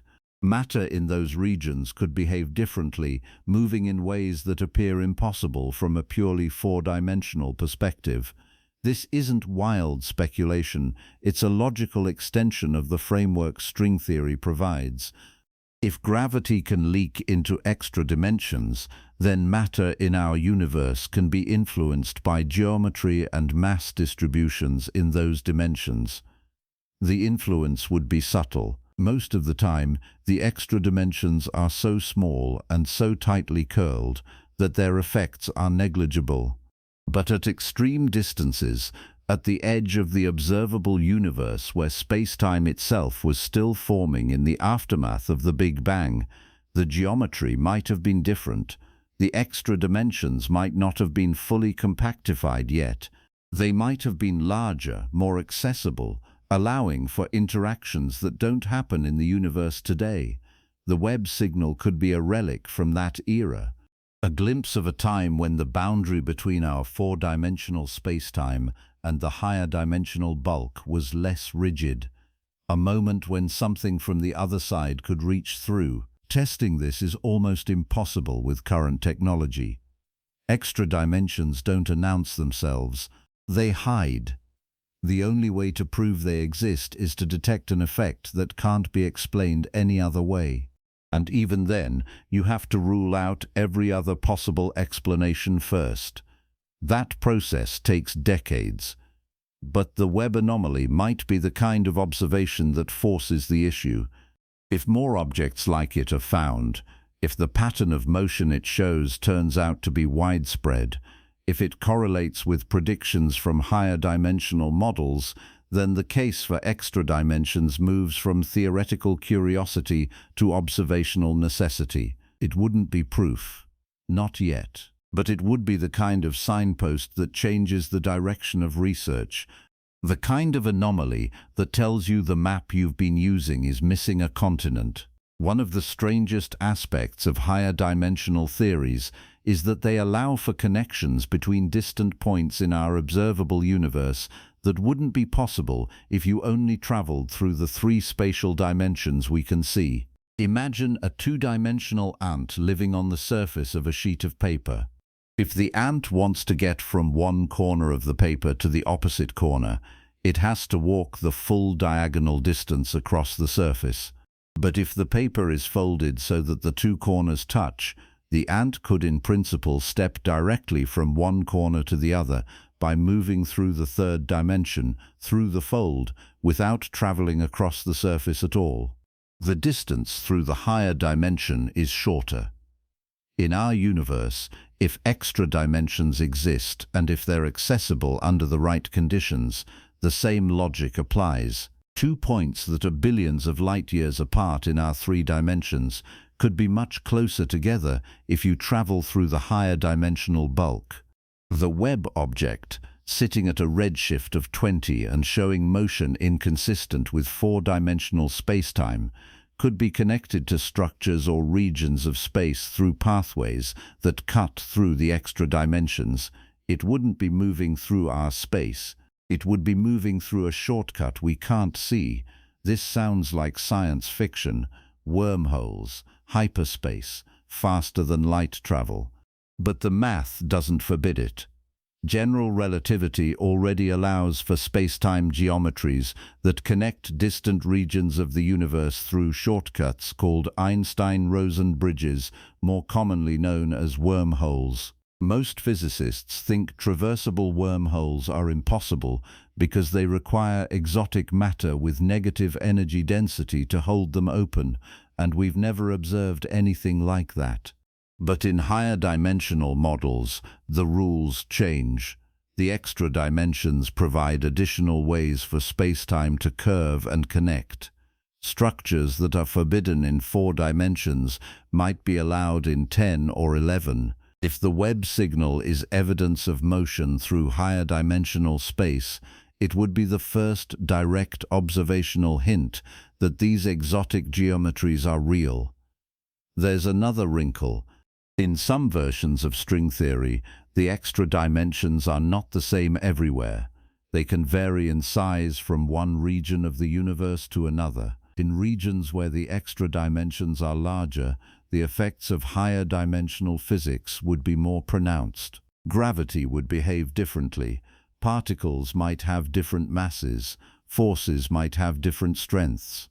The universe we observe, with its specific values for physical constants, might be just one patch in a much larger landscape where different regions have different properties. If the Webb object sits in a region where the extra dimensions are slightly larger or configured differently than they are here, the physics governing its behavior would be different from the physics we're used to. It would be following the rules of its local environment, and those rules wouldn't match ours. From our perspective, it would look like the object was breaking the laws of physics. From its perspective, assuming it had one, it would be behaving perfectly normally. This brings us to the core problem. We can't build a telescope that sees into extra dimensions. We can't send a probe there. We can't even be certain they exist. What we can do is look for patterns in the data that don't fit 4-dimensional models and see whether higher dimensional theories explain them better. That's how science works when the thing you're studying is inaccessible. You look at the shadows it casts. You measure the distortions it causes. You infer its properties from the ways it refuses to behave like everything else. The Webb anomaly, if it holds up under further scrutiny, is exactly that kind of shadow. It's a signal that doesn't fit, a motion that shouldn't exist, a fingerprint from something we can't see. The next step is obvious. Look for more. If the Webb object is an isolated fluke, it's interesting but not revolutionary. If it's the first of many, if other high redshift objects show similar anomalous motion, if the direction and magnitude of that motion correlates with predictions from higher dimensional models, then the game changes. The observable universe stops being a closed system. It becomes a window into a larger structure, a higher dimensional cosmos where our 4 dimensions are just one slice of a much bigger reality. And if that's true, everything we thought we knew about the edge of the universe, about what lies beyond the cosmic horizon, about whether the universe even has an edge, gets rewritten. The universe might not end at the boundary of observation. It might extend in directions we don't have names for. Directions that aren't left or right, up or down, forward or backward, past or future. Directions that require new mathematics to describe and new instruments to probe. Directions that could, if the theories are right, allow information and influence to leak across the boundary from regions we will never see with light. The Webb signal could be the first crack in the wall, a glimpse through the veil into the space between dimensions where the rules we take for granted no longer apply. And if that's what we're seeing, the question stops being whether extra dimensions exist. The question becomes what else is hiding there. What other structures, what other forces, what other echoes from the earliest moments of the universe are waiting to be found? Because if the universe is bigger than 4 dimensions, it's almost certainly stranger than we're prepared for. The universe has a birthday. Roughly 13.8 billion years ago, everything that exists, space, time, matter, energy, all of it, emerged from a single infinitesimally small point in an event we call the Big Bang. That moment is the beginning, not the beginning of Earth or the solar system or even the Milky Way, the beginning of everything, the first tick of the cosmic clock. Before that moment, there was no before. Time itself didn't exist, space didn't exist. The laws of physics as we understand them didn't apply because there was no stage for them to play out on. The Big Bang wasn't an explosion that happened somewhere inside a pre-existing space. It was the creation of space itself, expanding outward from a state of infinite density and temperature. Asking what came before the Big Bang is like asking what's north of the North Pole. The question doesn't make sense because the framework it assumes, a timeline with moments that precede other moments, didn't exist yet. That's the standard story. That's what every cosmology textbook written in the last 50 years will tell you, and for most of that time it's been enough. The observations fit, the math works.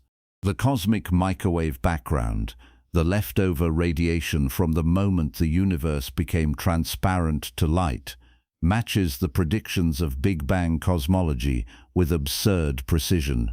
The abundance of hydrogen and helium in the universe, the way galaxies are distributed across space, the rate at which the universe is expanding, all of it lines up with a model that starts the clock 13.8 billion years ago and doesn't ask questions about what happened before. Except the Webb signal is forcing us to ask those questions anyway. Because if the object really is where the redshift suggests, and if the motion it's showing can't be explained by anything inside our universe, then we have to consider the possibility that the Big Bang wasn't the beginning, not the absolute beginning, just the beginning of this phase, this iteration, this chapter in a much longer story. And if that's true, the light Webb detected, or whatever it is we're actually seeing, could be an echo from an earlier chapter, a fingerprint left behind by a universe that existed before ours, a signal from a time that by all conventional reasoning should not exist. Let's be clear about what we're suggesting here. This is not a small adjustment to the standard model. This is not tweaking a parameter or adding a new field to the equations. This is ripping up the first page of the textbook and rewriting the premise. The Big Bang as the absolute origin of everything is one of the most firmly established ideas in all of science. It's supported by decades of observation and mathematical modeling. To say it might not be the beginning is to say that one of the foundational pillars of modern cosmology could be incomplete. Not wrong, necessarily, incomplete. Missing a prologue. And the only reason anyone is even entertaining that possibility is because the data is refusing to cooperate. The idea that the universe might be cyclic, that it might go through repeated phases of expansion and contraction, birth and death and rebirth, is not new. Ancient cosmologies from India to Greece imagined time as a wheel, endlessly turning, with creation and destruction as natural parts of the cycle. Modern physics spent most of the 20th century rejecting that intuition. The evidence pointed toward a universe that began in a hot, dense state, expanded, cooled, and would continue expanding forever, either slowing down gradually or accelerating, depending on the density of matter and the nature of dark energy. In either case, the universe had a beginning, and it would have an end, a start and a finish, no loop, no repeat. But in the last 20 years, a handful of physicists have started taking cyclic models seriously again, not because they have a philosophical preference for eternal return, because the math allows it, and because some of the problems with standard Big Bang cosmology, problems that have been nagging at researchers for decades, go away if you let the universe be older than one Big Bang cycle. One of the leading versions of this idea is called conformal cyclic cosmology. It was developed by Roger Penrose, a mathematical physicist who shared the Nobel Prize in 2020 for his work on black holes. Penrose is not someone who traffics in fringe ideas. His work on singularities, the points where general relativity breaks down, helped establish that black holes are real and that the Big Bang itself was likely a singularity. So when Penrose started arguing in the 2010s that the universe might be cyclic, people listened. They didn't all agree, but they listened. Penrose's model works like this. The universe we live in, the one that started with the Big Bang 13.8 billion years ago, will eventually expand forever. The acceleration we've been measuring, driven by dark energy, will continue. Galaxies will drift farther and farther apart. Stars will burn out. Black holes will evaporate through Hawking radiation. Eventually, in the unimaginably distant future, the universe will consist of nothing but photons and other massless particles drifting through an ever-expanding void. No matter, no structure, just radiation spreading thinner and thinner across infinite space. That sounds like an ending. But Penrose noticed something. At that point, in a universe with no matter and no reference clocks, time becomes meaningless. If there's nothing to measure change against, if every photon is identical and there's no structure to mark one moment as different from another, then the concept of time loses its grip. The geometry of that far future universe, he argued, is mathematically identical to the geometry of the very early universe just after the Big Bang. Both are dominated by radiation, both are nearly uniform, both lack the kind of structure that gives time its usual meaning. Penrose proposed that the infinite future of one universe could be identified with the Big Bang of the next. The end of one cycle connects smoothly to the beginning of the next through what he calls a conformal rescaling. You take the far future universe where space has expanded to near infinite size, and you mathematically rescale it, shrinking it down so that its infinite future maps onto the finite starting point of a new Big Bang. The geometry allows it, the equations permit it. From the perspective of the new universe, The previous cycle is invisible, it's in the past, beyond the horizon, inaccessible, but it happened, and under certain conditions it might leave traces. What kind of traces? Penrose has suggested that violent events in the previous cycle, collisions between supermassive black holes for instance, could leave imprints in the structure of space-time that carry over into the next cycle. Those imprints would show up as subtle patterns in the cosmic microwave background, circles or rings of slightly correlated temperature fluctuations that wouldn't be there if the Big Bang were truly the beginning. Penrose and his collaborators claimed in 2010 that they had found such patterns in the CMB data. Other researchers looked at the same data and said the patterns were consistent with random noise. The debate hasn't been resolved.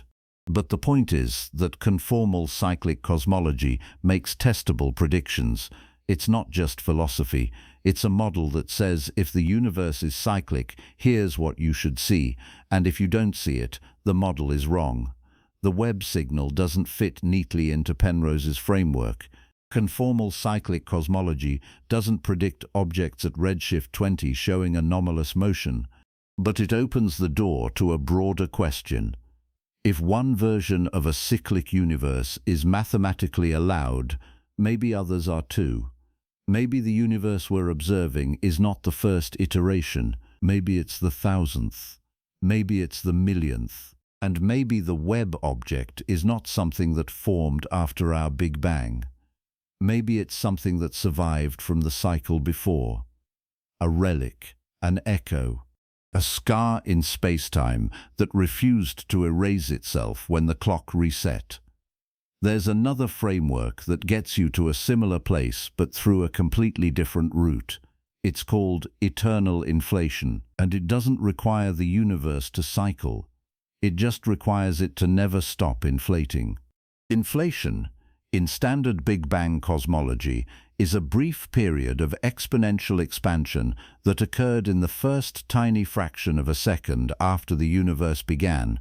It stretched space faster than light, smoothing out wrinkles, spreading matter and energy across what would become the observable universe.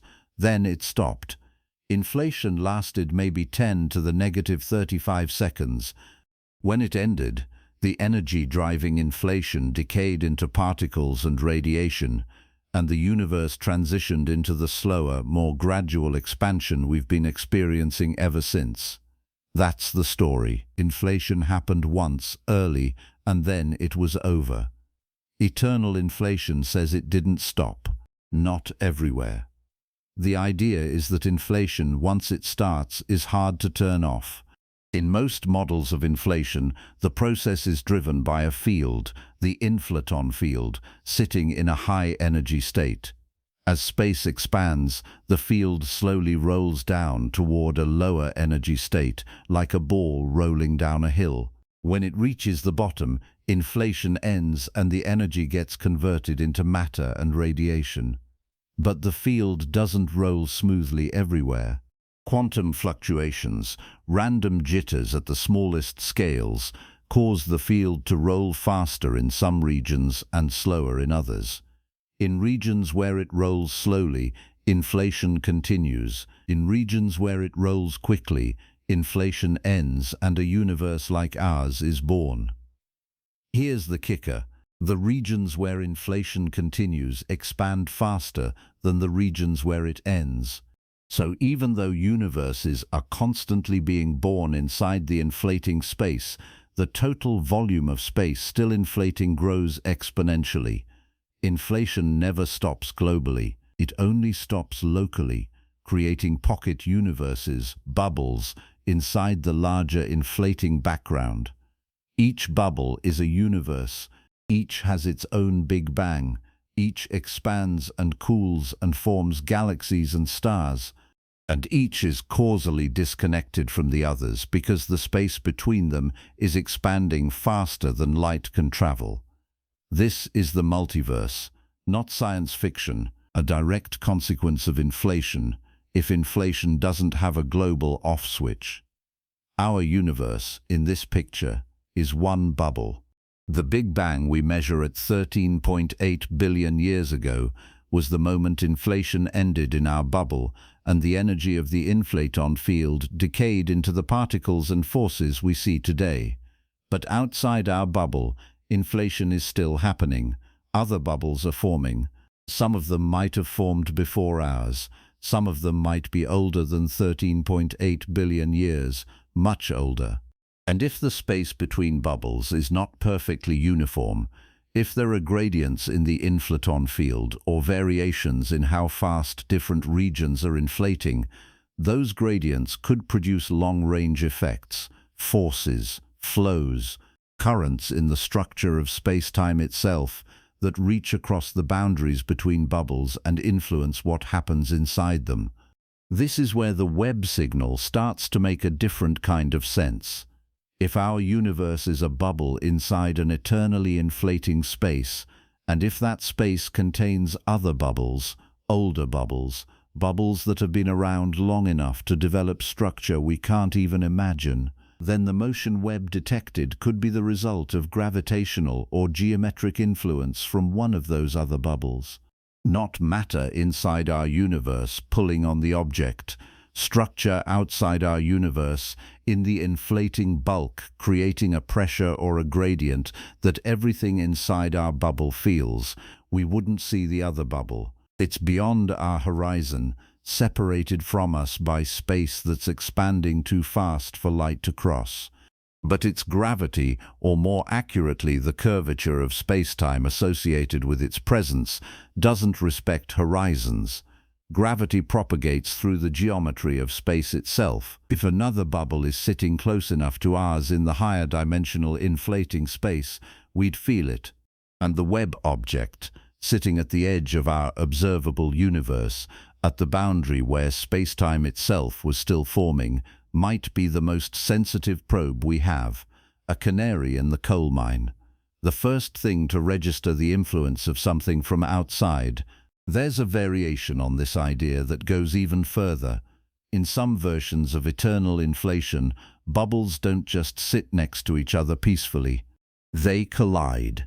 When two bubbles expanding inside the inflating background run into each other, the boundary between them becomes a surface of enormous energy. The collision releases energy in the form of radiation and space-time distortions. If you were inside one of the bubbles when a collision happened, you'd see a disturbance propagating across your sky.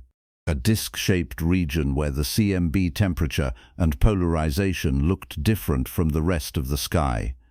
A kind of cosmic bruise marking the point of impact. Physicists have searched for these collision signatures in the cosmic microwave background.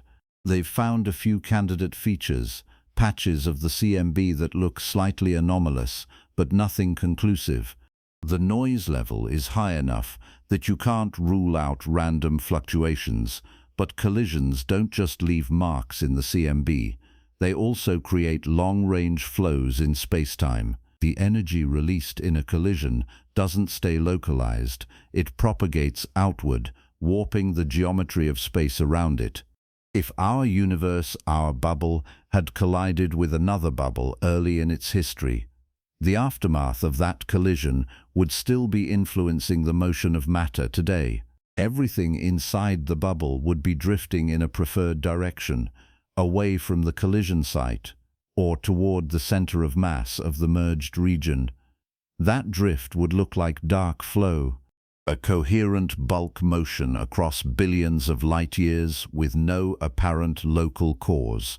And the Webb object, sitting at a redshift of 20, would have been one of the first structures to form after the collision. It would have been born into a universe already moving, already flowing, already carrying the memory of an impact that happened before the first stars lit up. None of this is proven. None of it is even widely accepted. Eternal inflation is a serious idea with serious proponents, but it's not settled science. The multiverse it predicts is, by definition, mostly unobservable. You can't send a probe to another bubble. You can't take a photograph of the inflating bulk. You can't run an experiment that directly confirms the existence of other universes. What you can do is look for indirect effects, anomalies, signals that don't fit inside the single universe framework but make sense if you allow for a larger structure.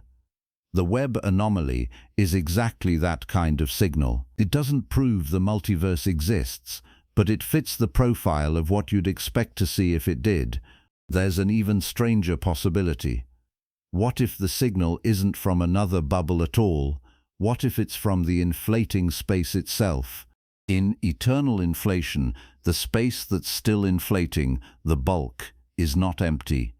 It's a high-energy state, a kind of false vacuum. The energy density of that space is enormous, many orders of magnitude higher than the energy density inside our bubble. And energy, according to Einstein, is equivalent to mass. The inflating bulk has mass, a lot of it, and that mass gravitates. If our bubble sits near the edge of a region where inflation is still happening, the gravitational pull from the inflating space outside could create a flow inside. Everything in our universe would be tugged toward the boundary, not because there's a concentration of matter there, because the geometry of space-time is different there, the curvature is steeper. Objects follow geodesics, the straightest possible paths through curved space-time, and those paths would naturally bend toward the region of higher curvature. From our perspective, inside the bubble, it would look like motion toward an invisible attractor, a pull from outside the map. The Webb object, showing motion at redshift 20, could be tracing one of those geodesics. It's not being pulled by a galaxy or a cluster or even a supercluster. It's following the curvature of space-time left over from the transition between inflation and the post-inflationary universe. That transition wasn't smooth. Inflation doesn't end uniformly everywhere inside a bubble. It ends in patches. Some regions stop inflating before others. The boundaries between those regions are called domain walls, and they can leave behind gradients in the energy density of space. Those gradients create gravitational effects, long-lasting effects that persist for billions of years. The Webb object might be moving along one of those ancient gradients, a fossil current embedded in the structure of space-time from the first moments after our universe was born. Testing any of this is brutally difficult. The signatures of pre-Big Bang physics, if they exist, are faint. They're buried under 13.8 billion years of cosmic evolution. They're sitting at the edge of the observable universe where the signal-to-noise ratio is terrible and every observation pushes the limits of our instruments. But that's exactly where Webb is looking. And that's exactly where the cracks are starting to show. The more we stare at the early universe, the less it looks like what we expected. The galaxies are too bright, too massive, too organized, and now at least one object is moving in a way that doesn't fit. The anomalies are piling up. Each one by itself could be explained away with enough effort. Together, they're starting to look like a pattern, a signal that the universe we think we understand is sitting on top of something older and larger and stranger. Roger Penrose, when he first proposed conformal cyclic cosmology, said that the idea felt inevitable once you took the math seriously. The equations didn't care whether the universe had a beginning or whether time looped back on itself. They just described geometry, and the geometry allowed for cycles. He wasn't claiming it was true, he was claiming it was possible. And in physics, possible is often the first step toward necessary. You start with a theoretical framework that solves a problem or explains an observation. You make predictions, you test them, and if the predictions hold up, the theory stops being speculative and starts being standard. The Webb signal is not proof of a cyclic universe. It's not proof of eternal inflation. It's not proof of bubble collisions or domain walls or any of the other exotic ideas floating around the edges of cosmology. What it is, assuming the data holds up, is a crack in the wall, a piece of evidence that doesn't fit inside the box we've been using for the last century. And when that happens, you have two choices. You can try harder to make the evidence fit inside the box, adding epicycles and special cases and adjustable parameters until the model bends enough to accommodate the anomaly. Or you can ask whether the box itself is the problem. Whether the framework we've been using, the one that starts the clock at the Big Bang and treats that moment as the absolute beginning, is too small for the universe we're actually looking at.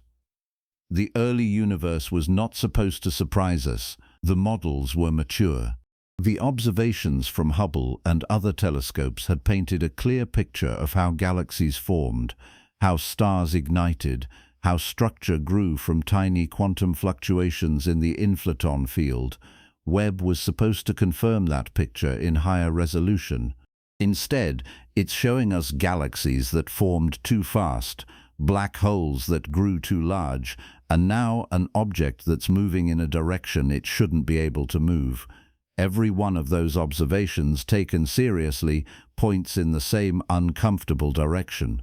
The story we've been telling about the universe's origin is incomplete. There's a chapter missing. And that chapter might be the most important one. If the Webb object really is carrying information from before the Big Bang, if it's a relic or an echo or an imprint from an earlier cosmological cycle, then the implications go far beyond cosmology. It means the universe is not a singular event, it's a process, a structure, something that has depth and history and context beyond the moment we've been calling the beginning. It means the Big Bang was not the birth of reality. It was the birth of this phase of reality. And there were phases before, possibly infinitely many, each one leaving traces, each one influencing the next. The universe stops being a story with a clear first page and becomes something more like a conversation that's been going on forever, each cycle whispering to the next, each iteration shaped by the ones before. That's the possibility Webb has cracked open. Whether it's true is another question, but the door is open now, and the light coming through it is older than anything we thought we'd ever see. The next question is whether we're looking at one echo or many, whether our universe is sitting alone in the inflating bulk, or whether it's tangled up with neighbors. Universes that didn't just leave traces in ours through gravitational influence or geometric flows, universes that collided with ours directly, that brushed against the walls of our bubble and left scars we're only now starting to map. Because if eternal inflation is real, and if bubbles collide, then the Webb signal might not be the only anomaly. There might be others, scattered across the sky, each one marking the site of an ancient impact, each one pointing toward the same inescapable conclusion. We are not alone in the multiverse. We never were. If eternal inflation is real, and if bubbles collide, then we are not alone. That's the conclusion sitting quietly at the end of the last chapter, and it's the starting point for this one. Because if our universe is one bubble inside a larger inflating space, and if other bubbles exist nearby in whatever nearby means when you're talking about structures separated by regions of space expanding faster than light, then collisions are not just possible, they're inevitable. Bubbles nucleate, they expand, they run into each other, and when they do, they leave marks, scars, distortions in the fabric of space-time that propagate inward from the collision site and ripple through everything inside.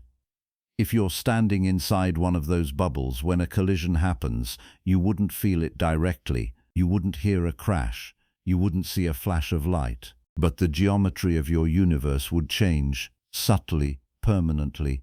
And if you had the right instruments and you knew what to look for, you could, in principle, detect the aftermath.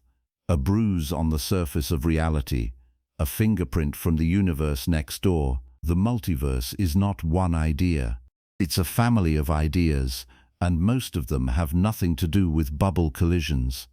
The term gets thrown around loosely, often in contexts where it doesn't belong, and that creates confusion. So before we talk about collisions, we need to be precise about what kind of multiverse we're discussing. There are at least 4 distinct versions of the multiverse concept that physicists take seriously, and they operate at completely different scales with completely different implications. The classification system most commonly used was laid out by Max Tegmark, a cosmologist at MIT, in a paper published in 2003. He called them Level 1 through Level 4. Each level is stranger and more speculative than the last, and the version that allows for collisions sits at Level 2. Level 1 is the simplest and the least controversial. It's also the most mind-bending if you actually stop to think about it. Level 1 says that the observable universe, the sphere of space extending roughly 46.5 billion light-years in every direction around us, is not the whole universe. It's just the part we can see. Space continues beyond our horizon, probably forever. And because space is infinite, or at least vastly larger than the observable portion, and because the laws of physics are the same everywhere, there are other regions out there, far beyond our horizon, where matter is arranged differently. Some of those regions might look similar to ours. Same kinds of galaxies, same kinds of stars. Others might be completely different.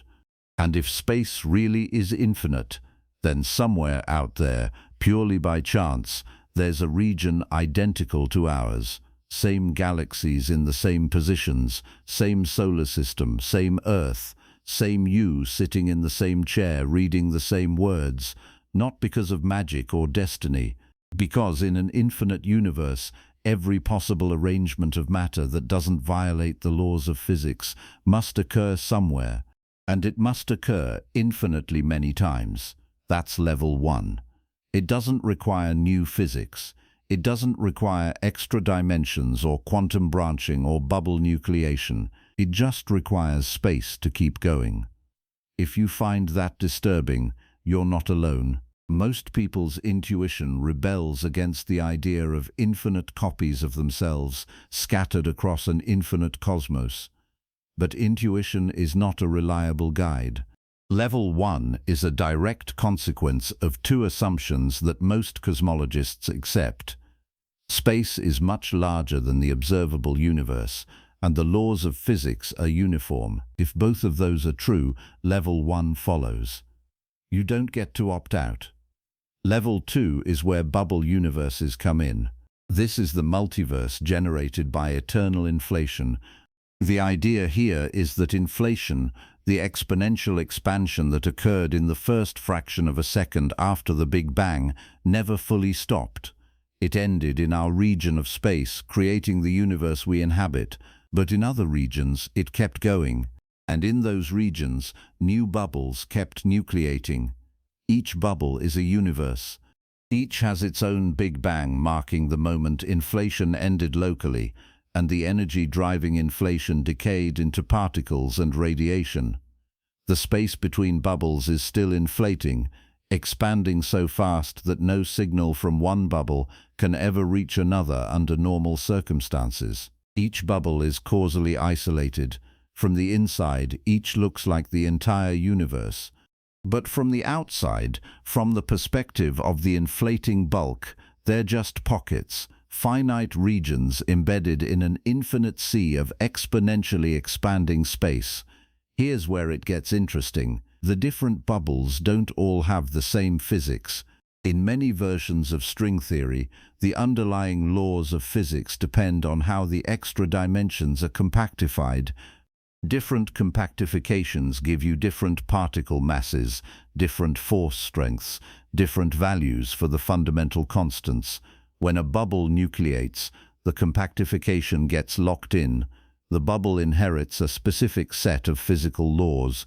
Another bubble nucleating nearby might lock in a different compactification and end up with different laws. One bubble might have 3 generations of quarks like ours. Another might have 5. One might have a cosmological constant, the energy density of empty space, that's small enough to allow galaxies to form. Another might have a cosmological constant so large that space expands too fast for structure to assemble. The laws of physics are not universal across the Level 2 multiverse. They're local, environmental. Each bubble is its own island with its own rules. Our universe, in this picture, is one bubble. The values of the constants we measure, the masses of particles, the strengths of forces, are accidents of the compactification that got frozen in when our bubble nucleated. If you could visit another bubble, assuming you could somehow cross the inflating space between them without being torn apart by the expansion, you'd find yourself in a place where physics worked differently. Atoms might not form, stars might not ignite. Life, as we understand it, might be impossible. But other structures, other complexities might exist that we can't even imagine. The Level 2 multiverse is vast, not just in space, but in possibility. Every allowed configuration of the underlying physics gets realized somewhere. Level 3 is quantum mechanics taken seriously. In the standard interpretation of quantum mechanics, when a measurement happens, the wave function collapses. A particle that was in a superposition of multiple states, existing in all of them simultaneously until you looked, snaps into one definite state the moment you observe it. The other possibilities vanish. That's the story most textbooks tell. But there's another interpretation, the many worlds interpretation, that says the wave function never collapses. Instead, every possible outcome of the measurement happens. The universe branches. In one branch, you measure spin up. In another branch, you measure spin down. Both branches are real. Both continue evolving. You just can't access the other branches because they're no longer in causal contact with yours. The branching happens constantly. Every quantum event, every interaction, every measurement splits the universe into multiple copies. The Level 3 multiverse is the collection of all those branches, every possible history, every road not taken, all of them existing in parallel. This is not science fiction. Many worlds is a legitimate interpretation of quantum mechanics with serious proponents. It's not the majority view, but it's not fringe either. The math works, the predictions match experiment. The only reason people hesitate is because it sounds crazy. But sounding crazy is not a disqualification in physics. Relativity sounded crazy. Quantum mechanics sounded crazy. Black holes sounded crazy. All of them turned out to be correct. Level 4 is the wildest. It says that every mathematically consistent structure exists as a universe. Not just different arrangements of matter or different quantum branches or different compactifications of string theory, different mathematics entirely, universes where the number of spatial dimensions is different, universes where time doesn't exist, universes governed by cellular automata instead of differential equations.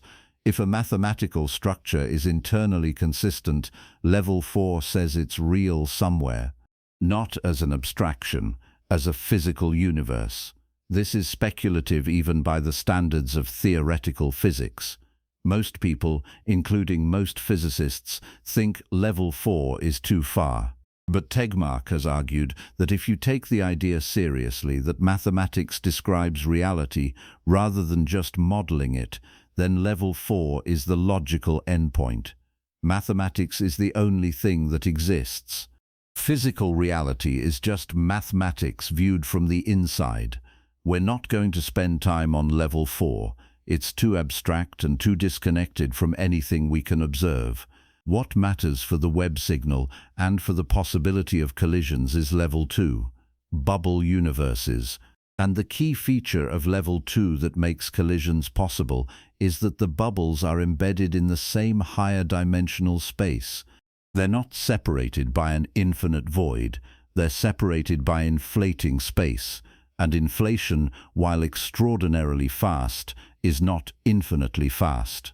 Bubbles that nucleate close to each other in the inflating bulk can, under the right circumstances, expand into each other before the space between them inflates enough to push them out of reach.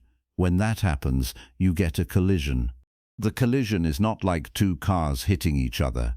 Bubbles don't have hard surfaces. They're regions of space-time with different vacuum states. The boundary between two bubbles is a domain wall, a thin region where the physics is transitioning from one vacuum to another. When two bubbles collide, their domain walls meet. The energy stored in the domain walls gets released. That energy propagates outward through both bubbles as a disturbance in space-time. From the perspective of someone inside one of the bubbles, the collision looks like a localized disruption propagating across the sky at the speed of light. A disk-shaped region where the cosmic microwave background looks different, where the temperature is slightly higher or slightly lower, where the polarization pattern is distorted. The disruption expands as time goes on, growing larger and larger, but it never covers the whole sky because it started at a finite point and it's only been propagating for a finite amount of time. The key point is that the collision leaves a permanent mark. It doesn't fade, it doesn't heal. The geometry of space-time inside the bubble is altered, and that alteration is something you could, in principle, measure.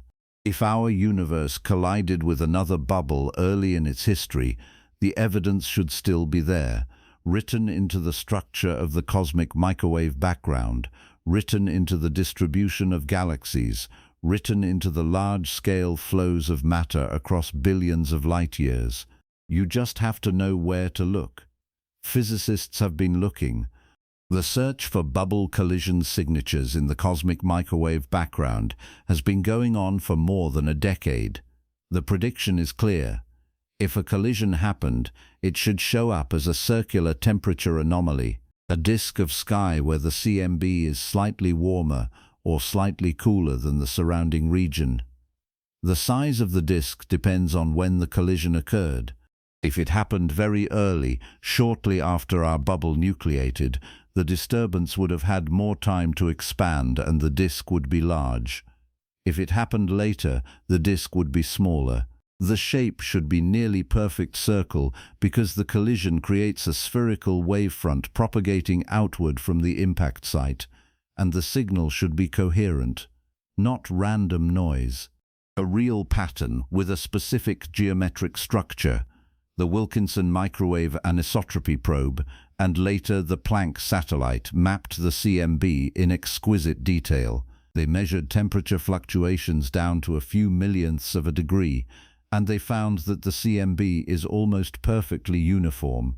The fluctuations are tiny, about 1 part in 100,000. That uniformity is one of the great successes of Big Bang cosmology. It matches the predictions of inflation almost exactly, but almost is doing a lot of work in that sentence. There are features in the CMB that don't quite fit. Small anomalies, deviations from perfect uniformity. Most of them can be explained as statistical flukes. If you measure enough points in enough detail, you'll find patterns that look significant but are actually just noise. The human brain is wired to see patterns even when they're not there, so the challenge is to distinguish real signals from random fluctuations. That requires statistics. You have to show that the pattern you're seeing is unlikely enough that it couldn't plausibly be noise. Several groups have claimed to find evidence of bubble collision signatures in the CMB. In 2010, a team led by Stephen Feeney at University College London published a paper reporting the detection of 4 circular temperature anomalies in the WMAP data that were statistically consistent with bubble collisions. The circles were large, spanning tens of degrees across the sky. The temperature patterns matched the predictions of certain collision models. The statistical significance was marginal, but it was there. The team was cautious. They didn't claim definitive proof. They said the features were suggestive and warranted further investigation. Other researchers looked at the same data and weren't convinced. They argued that the circles could be explained by foreground contamination or instrumental effects, or simply by chance. When Planck released its higher resolution data a few years later, the team repeated their analysis. Some of the circles were still there, others had faded into the noise. The jury is still out. There's another feature in the CMB that gets brought up in this context: the cold spot. It's a region in the southern sky, in the constellation Eridanus, where the CMB temperature is significantly lower than the surrounding area, about 70 microkelvins colder, which doesn't sound like much but is enough to stand out in the data. The cold spot is large. It spans about 5 degrees, roughly 10 times the width of the full moon, and it's been confirmed by multiple instruments. It's not a measurement error, it's real. The question is what caused it.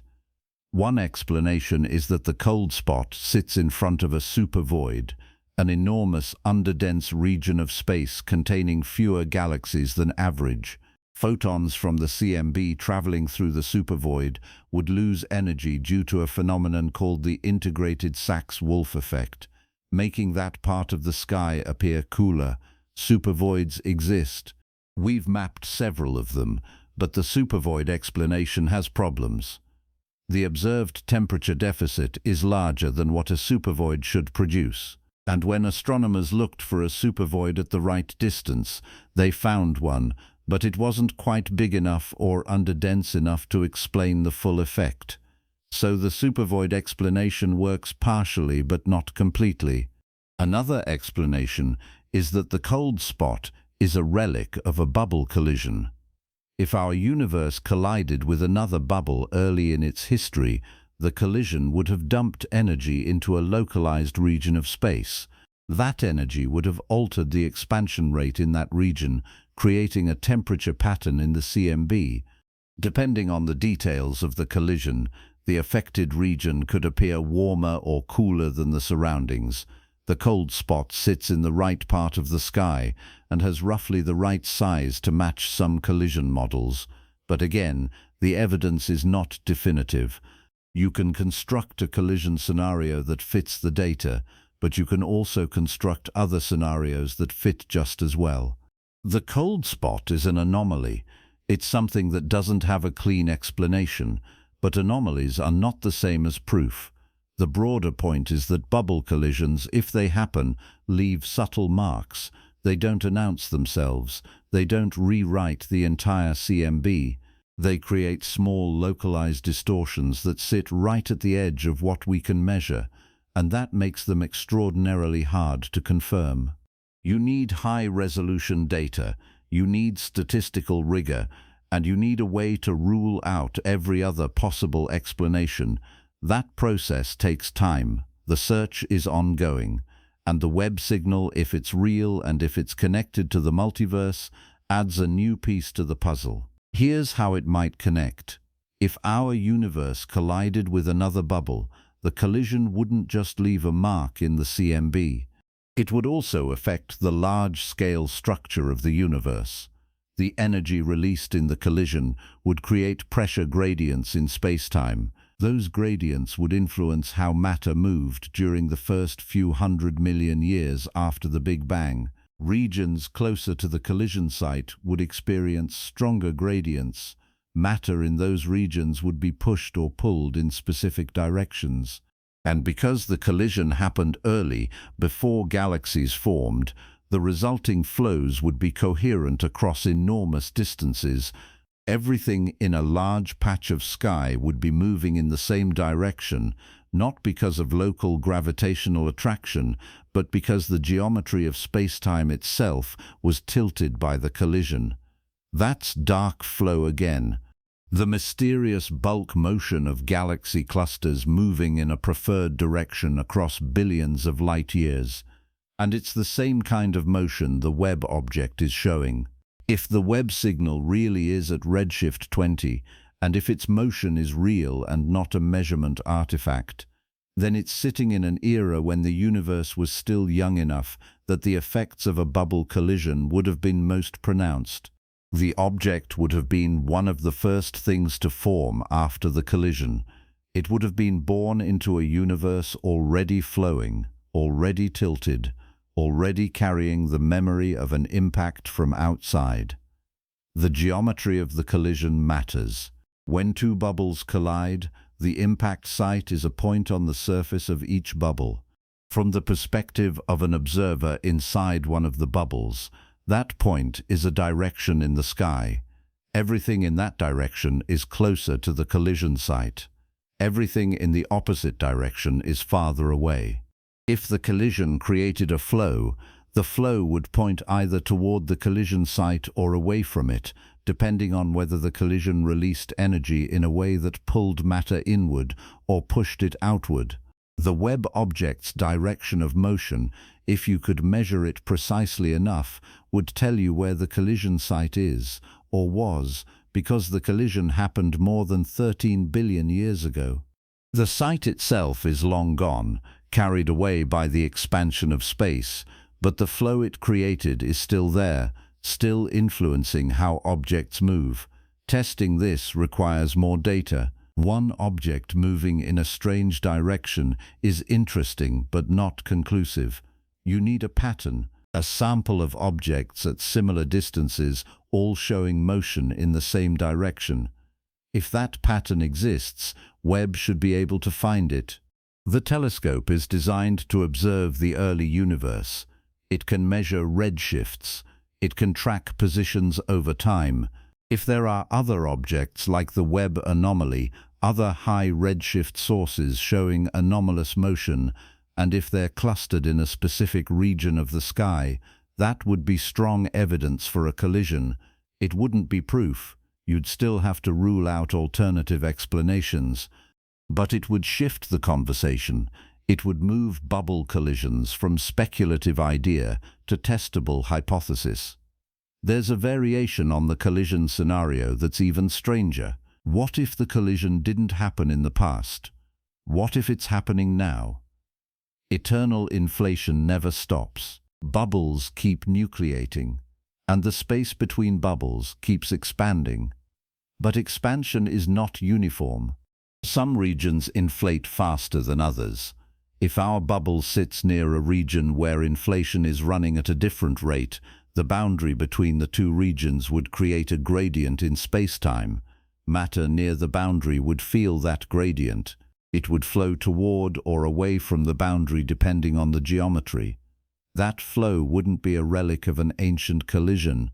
It would be an ongoing process.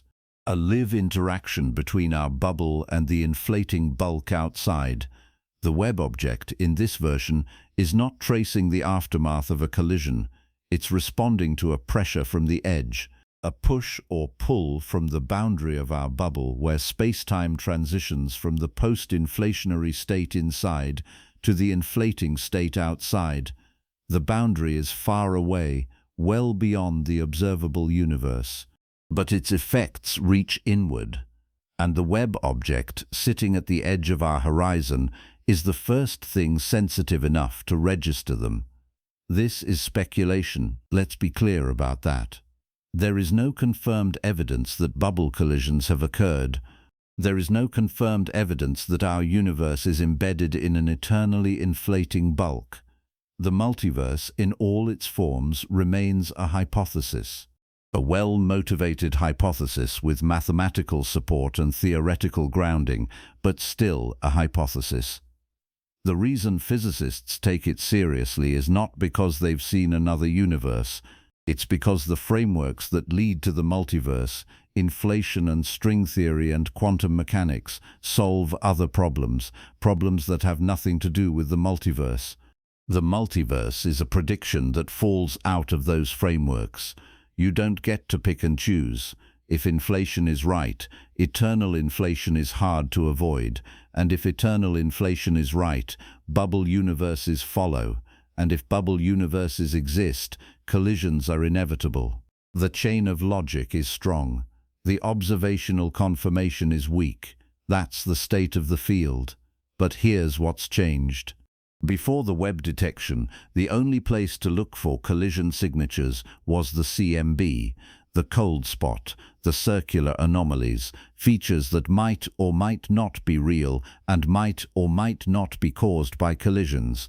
Now there's a second place to look, the early universe itself.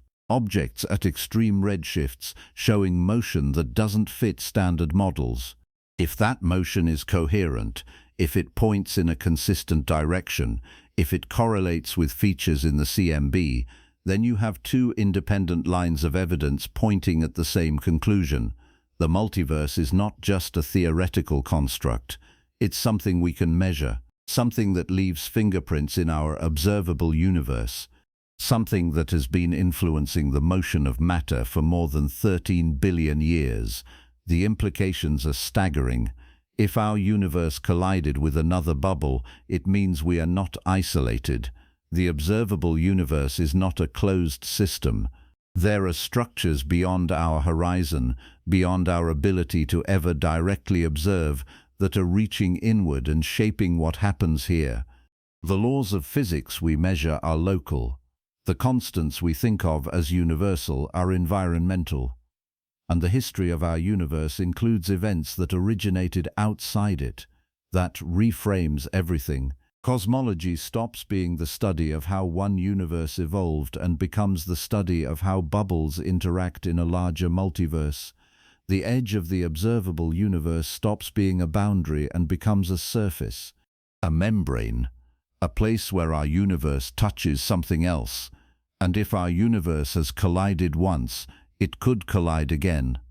Eternal inflation is still running out beyond the horizon. New bubbles are still nucleating. The inflating space between them is still expanding, but so are the bubbles themselves. If the geometry is right, another collision could be in our future. Billions of years from now, maybe. Trillions. Or maybe sooner. We wouldn't know it was coming until it arrived. The disturbance would propagate inward at the speed of light. By the time we detected it, it would already be here. Not that it would matter much. The collision wouldn't destroy anything. It would just change the rules, subtly, permanently. The fundamental constants might shift. The vacuum state might transition to a lower energy configuration.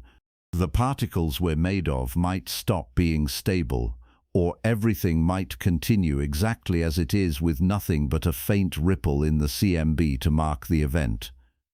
There's no way to predict. Every collision is different. Every bubble has its own physics. The only certainty is that if collisions happen, they change things. And change in cosmology is often irreversible. The Webb signal, if it holds up, if it's confirmed by follow-up observations, if the motion it shows turns out to be part of a larger pattern, is the first direct hint that we might be living in a universe that has been touched by another. Not metaphorically, physically. A universe whose structure and evolution have been shaped by an event that originated beyond the observable horizon in a region of space-time we will never see. That's not just a discovery. That's a paradigm shift. It means the multiverse is not a thought experiment. It's a fact, and we're part of it whether we're ready to accept that or not. The hard part is proving it. You can't visit another universe to check. You can't send a probe across the inflating bulk. You can't even be completely certain the multiverse exists, because by definition most of it is unobservable.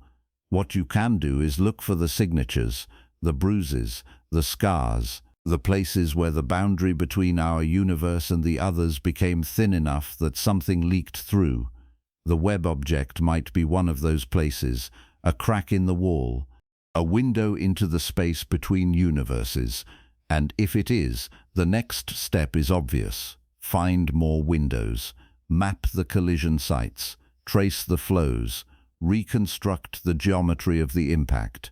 Build a picture, piece by piece, of what lies beyond the edge, not because we can ever go there, because knowing it's there changes what here means, and that changes everything.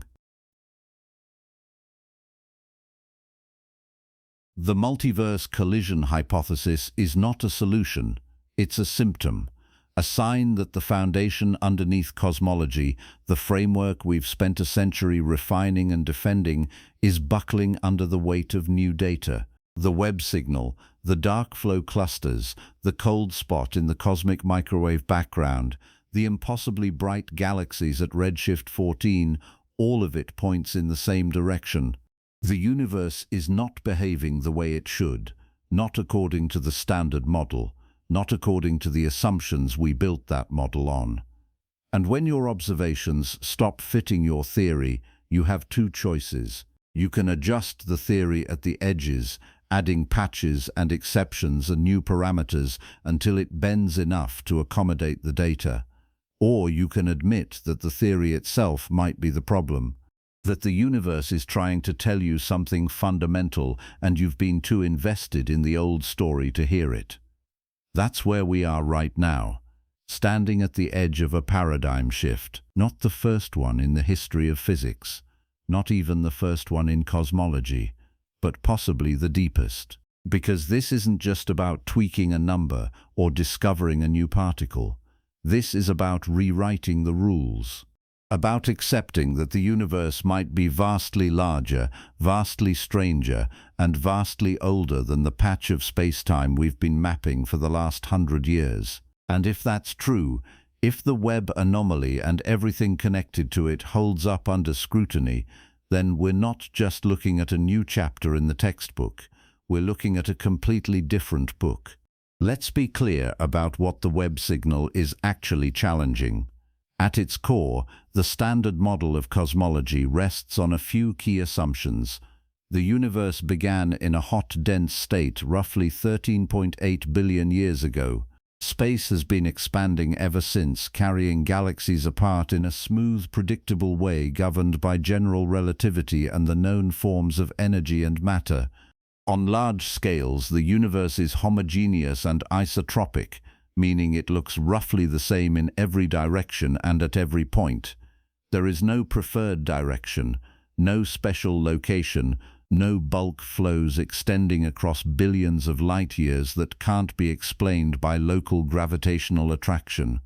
The observable universe is everything that has ever been able to send us a signal, and nothing beyond that horizon can influence what happens inside. Those assumptions work. They've worked for decades. They explain the cosmic microwave background with extraordinary precision. They explain the abundances of hydrogen and helium. They explain the large-scale structure of galaxies and the rate of expansion. Until Webb turned on, there was no serious reason to doubt them. The problem is that Webb didn't confirm the predictions, it contradicted them. Galaxies at redshift 14 that are brighter and more massive than they should be. An object at redshift 20 showing motion perpendicular to the line of sight on a timescale of months. Spectral signatures that don't match any known class of astrophysical source. Each one of those observations taken alone could be an outlier, a fluke, a measurement error that will get corrected when someone looks more carefully at the data. But taken together, they form a pattern. And the pattern says the early universe was not the simple, slowly evolving place the models predicted. It was active, complex, already shaped by processes that either haven't been accounted for or don't fit inside the four-dimensional space-time framework we've been using. The first response from the scientific community, predictably, has been skepticism. That's not a bad thing. Skepticism is how science protects itself from being led astray by noise. When you're working at the edge of instrumental capability, when you're detecting signals so faint they're barely above the noise floor, you have to be careful. You have to check everything. Calibration, systematic errors, selection biases, data processing pipelines. Every stage of the observation and analysis process is a place where something can go wrong. And extraordinary claims, the saying goes, require extraordinary evidence. The claim that the Webb signal represents something outside the standard model, something influenced by structures beyond the observable universe, or by higher dimensional physics, or by a collision with another bubble, is about as extraordinary as it gets, so the evidence has to be bulletproof. And right now it's not yet. But the evidence is piling up. Follow-up observations in June and August confirmed the signal. The motion is real. The spectral signature is consistent across multiple instruments. The redshift estimate, while uncertain due to the lack of clear emission lines, sits around 20 in every analysis. ALMA looked and saw nothing at millimeter wavelengths, ruling out the foreground object hypothesis.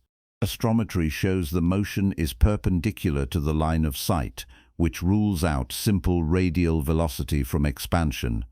Every check that could rule out the signal has failed to rule it out. What's left is a detection that doesn't fit, and when the data refuses to go away, the theory has to move. The next phase of research is already underway. Webb has been granted additional observing time to search for more objects like the anomaly. If the signal is part of a larger pattern, if there are other high redshift sources showing similar motion in the same direction, that would transform the detection from anomaly to discovery. One object is interesting. A sample is evidence. The team is also coordinating with other telescopes. Ground-based surveys like the Vera Rubin Observatory, which will begin operations in 2025, will map the sky in unprecedented detail, cataloging billions of galaxies and tracking their positions over time. If dark flow is real, Rubin should see it. If there are other Webb-type objects scattered across the sky, Rubin's wide-field camera will find them. And the Nancy Grace Roman Space Telescope, NASA's next flagship mission scheduled to launch in the late 2020s, will have the sensitivity and field of view to survey the early universe on a scale Webb can't match. Roman is designed to find thousands of high redshift galaxies. If even a small fraction of them show anomalous motion, the paradigm shift stops being speculative and starts being unavoidable. On the theory side, physicists are scrambling to build models that can explain the observations without discarding everything we already know. The standard model of cosmology is not wrong in the sense that it makes predictions that fail. It's incomplete. It works beautifully for the vast majority of observations: the cosmic microwave background, the expansion rate, the formation of large-scale structure. All of that matches the model's predictions to extraordinary precision. What the model doesn't account for is the possibility that the observable universe is being influenced by something outside it, something that doesn't show up in the equations because the equations were built assuming the observable universe is all there is. Adding that influence requires new physics, not speculative hand-waving. Real mathematical frameworks that make testable predictions and can be checked against data. Several groups are working on exactly that. One approach starts with eternal inflation and bubble collisions. The idea is to calculate what a collision between two bubbles would actually do to the spacetime inside each bubble, how much energy would be released, how that energy would propagate, what kind of flows it would create. The math is brutal because you're dealing with general relativity in a regime where spacetime itself is transitioning between different vacuum states. But progress is being made. Simulations run on supercomputers are starting to produce predictions: temperature patterns in the CMB, velocity fields for matter in the early universe, correlations between different observable quantities. If those predictions match the data better than the standard model, the bubble collision hypothesis moves from speculation to viable theory.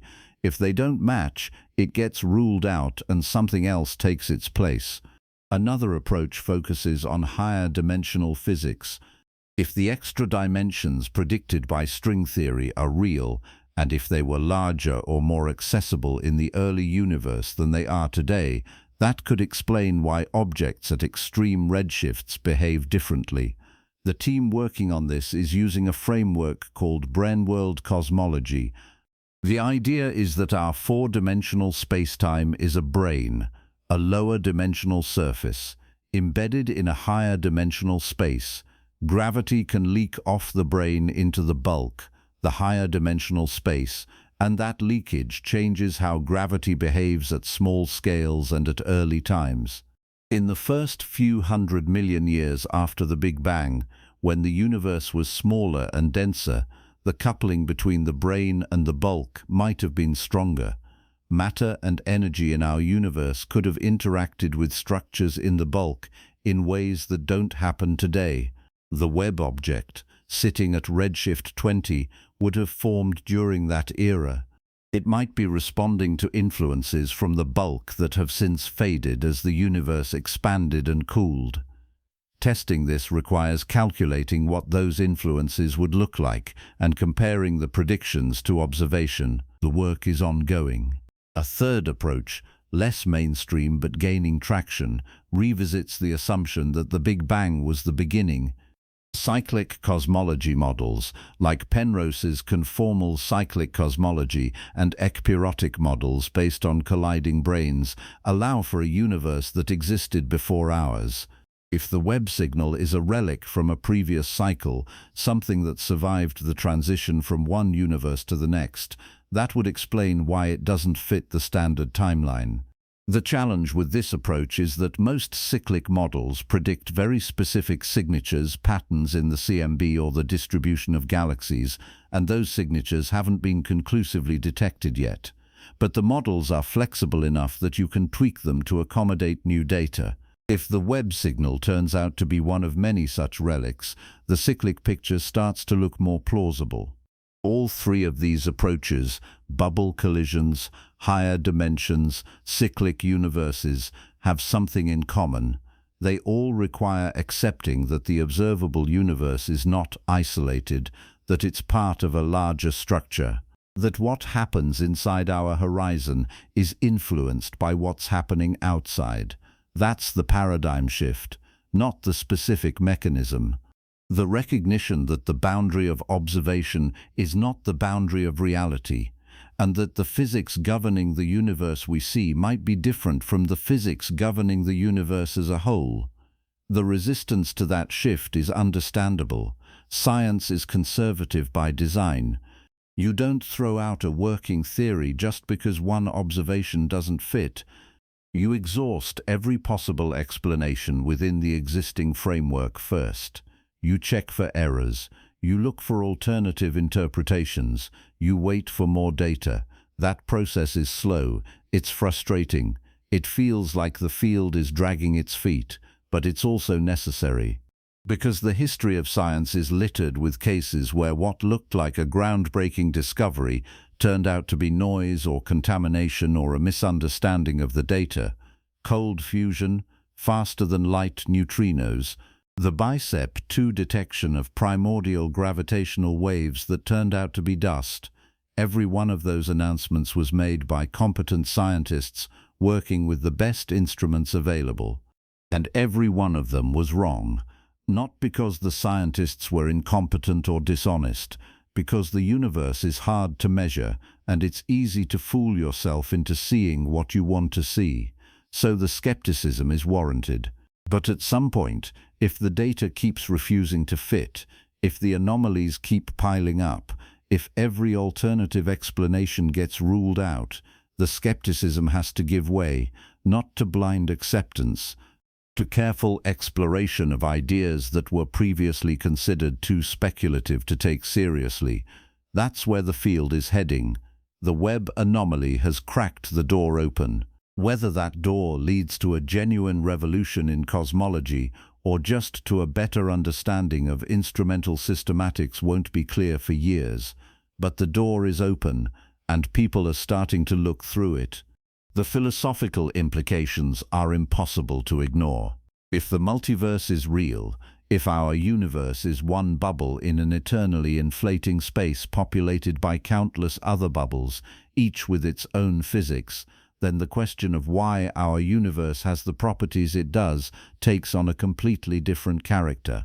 The values of the fundamental constants, the masses of particles, the strengths of forces, all of it stops being a mystery that needs a deep explanation and starts being an environmental accident. Our universe has the constants it has because those are the constants that got frozen in when our bubble nucleated. Other bubbles have different constants. In some of them, stars can't form.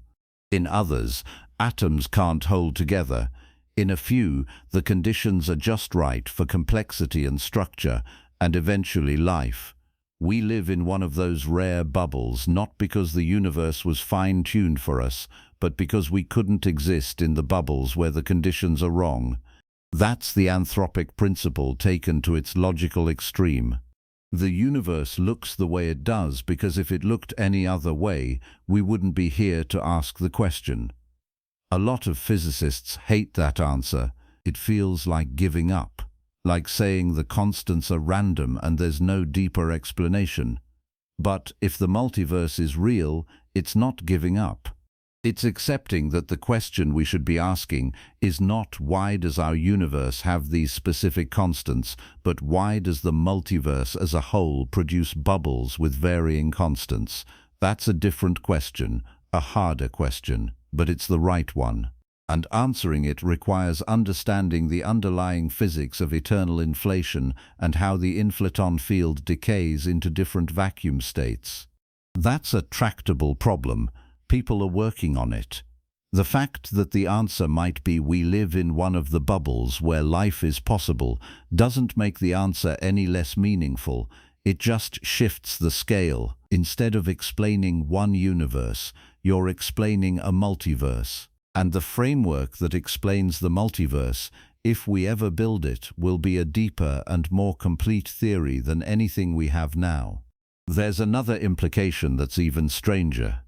If the multiverse is real and if bubbles collide, then the history of our universe includes events that originated outside it. The collision, if it happened, was an external influence, something that shaped the evolution of our bubble in ways that wouldn't have happened otherwise. The flows, the temperature anomalies, the large-scale structure, all of it carries the fingerprint of that collision, which means our universe is not a closed system. Its history is not self-contained.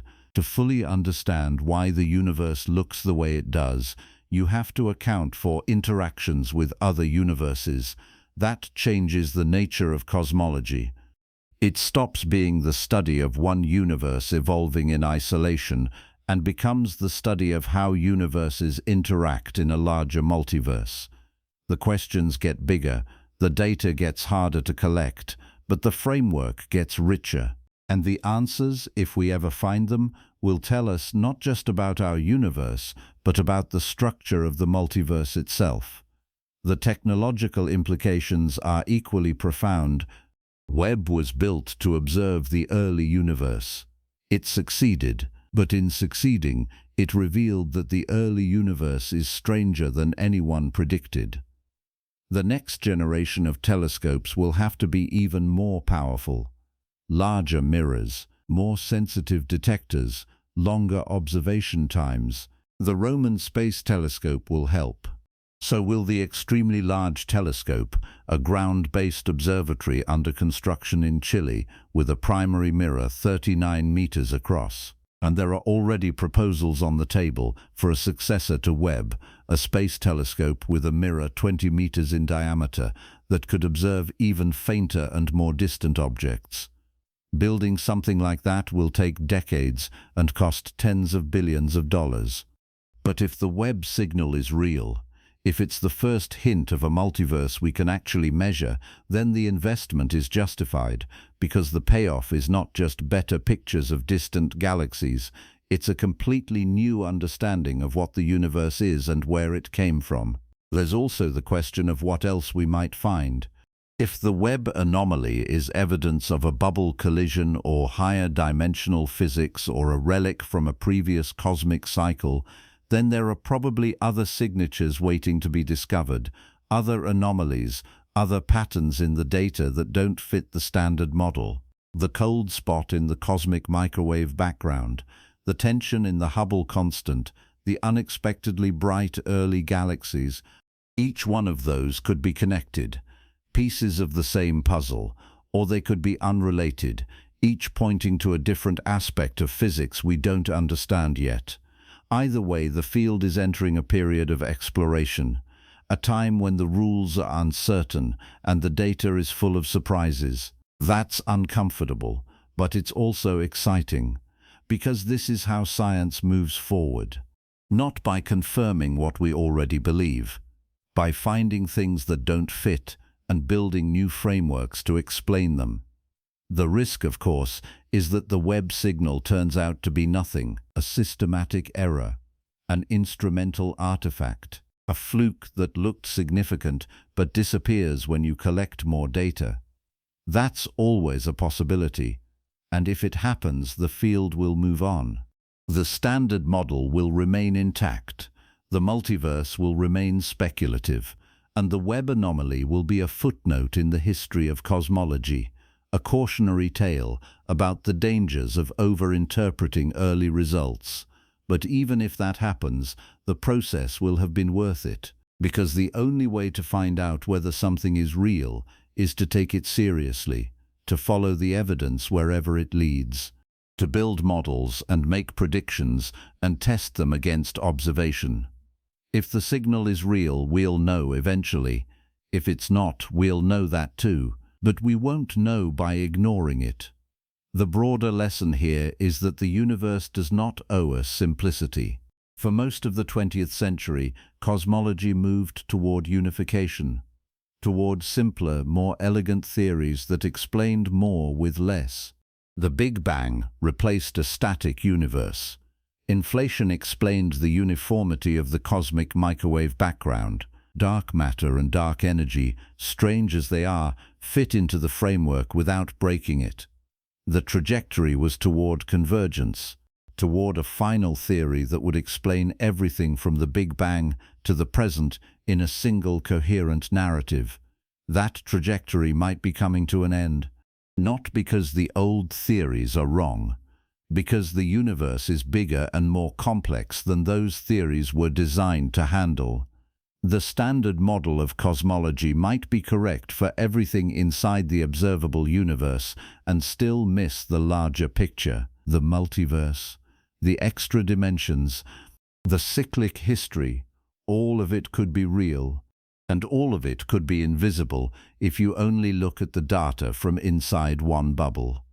That's the legacy Webb might be handing us, not a final answer, a new set of questions, a recognition that the map we've been building for a century is incomplete, that there are continents beyond the edge we haven't charted yet, and that the tools we've been using, while extraordinarily powerful, are only seeing part of the story. The next phase of cosmology, if it follows the path the Webb signal is suggesting, will be about exploring the space between universes, mapping the collisions, tracing the flows, building a picture of the multiverse from the inside out using the only data we can access, the signals that leak across the boundary and show up in our observations. It's an audacious goal. It might not be achievable. But the fact that we're even asking the question, the fact that the data is forcing us to consider possibilities we would have dismissed as science fiction a decade ago, shows how far the field has come and how far it still has to go. The philosophical weight of this shift is hard to overstate. For most of human history, the universe was small, the Earth was the center, the stars were lights on a dome. Even after Copernicus and Galileo and Hubble, the universe remained comprehensible. Large, yes. Ancient, yes. But finite, bounded. One universe with one set of laws and one history stretching from the Big Bang to the present. The multiverse changes that. It says the universe we see is not the universe. It's a piece, a fragment. One bubble in an infinite foam, and the foam itself is embedded in something larger. A structure we can't observe directly, but whose effects we can measure. The scale of that shift, the jump from one universe to many, from a closed system to an open one, from a single timeline to a potentially cyclic or branching history, is as large as the shift from geocentrism to heliocentrism, maybe larger, because it's not just about where we are, it's about what we are, whether the laws of physics we've discovered are universal or local, whether the constants we measure are fundamental or environmental, whether the universe has a purpose or is just one random configuration in an infinite sea of possibilities. Those are not scientific questions in the narrow sense. They're philosophical questions, metaphysical questions, but they have scientific consequences, because the answer changes what we look for and how we interpret what we find. If the universe is all there is, then the goal of physics is to explain why it has the properties it does. If the universe is one of many, then the goal shifts. You're no longer trying to explain why this universe is the way it is. You're trying to explain the mechanism that generates universes. The underlying structure that makes the multiverse possible. That's a harder problem, but it's also a richer one.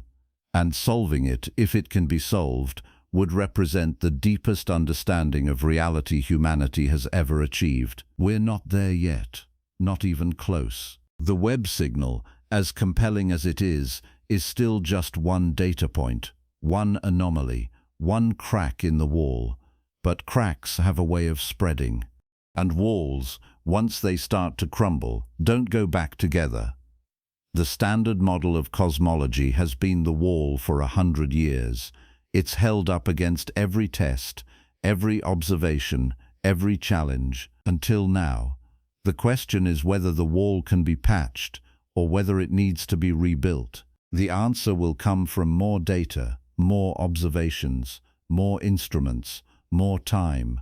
But the fact that we're asking the question at all is significant, because it means the universe is still capable of surprising us, still capable of showing us things we didn't expect and couldn't predict, still capable of forcing us to rethink everything we thought we knew.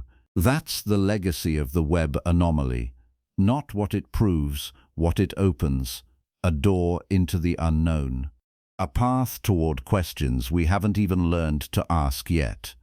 A reminder that the edge of the universe, wherever it is not a wall, it's a horizon. And beyond every horizon, there's something we haven't seen. So here's what we're left with. 46 billion light-years away, at the edge of everything we can observe, something is moving. Not the way distant objects are supposed to move, not in a direction the standard model allows, not with a speed that makes sense if the only forces at play are the ones we've spent a century cataloguing. It's moving as if the rules don't apply. Or more accurately, as if the rules we wrote were incomplete from the start. The Webb signal, if it survives the next round of scrutiny, is not just an anomaly, it's a message. Not from aliens, not from some intelligence trying to communicate. A message from the structure of reality itself, telling us that the map we've been using has edges we didn't draw.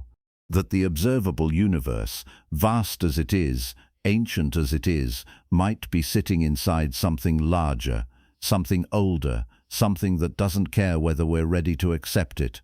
The multiverse, extra dimensions, a cyclic cosmos that predates the Big Bang, dark flow pulling everything toward a destination we'll never reach. None of those ideas are new. What's new is that we might finally have evidence. A fingerprint, a scar, a crack in the wall wide enough to see through, and that changes the question. It stops being whether the universe is stranger than we thought. It starts being how much stranger. How many layers down does this go? How many rooms are there in the house we've been calling reality? Because if the Webb anomaly is real, if it holds, if it's the first of many, then the edge of the universe isn't the end of the story. It's where the next chapter begins. And whatever is moving out there, 46 billion light-years away, has been waiting 13 billion years for us to notice.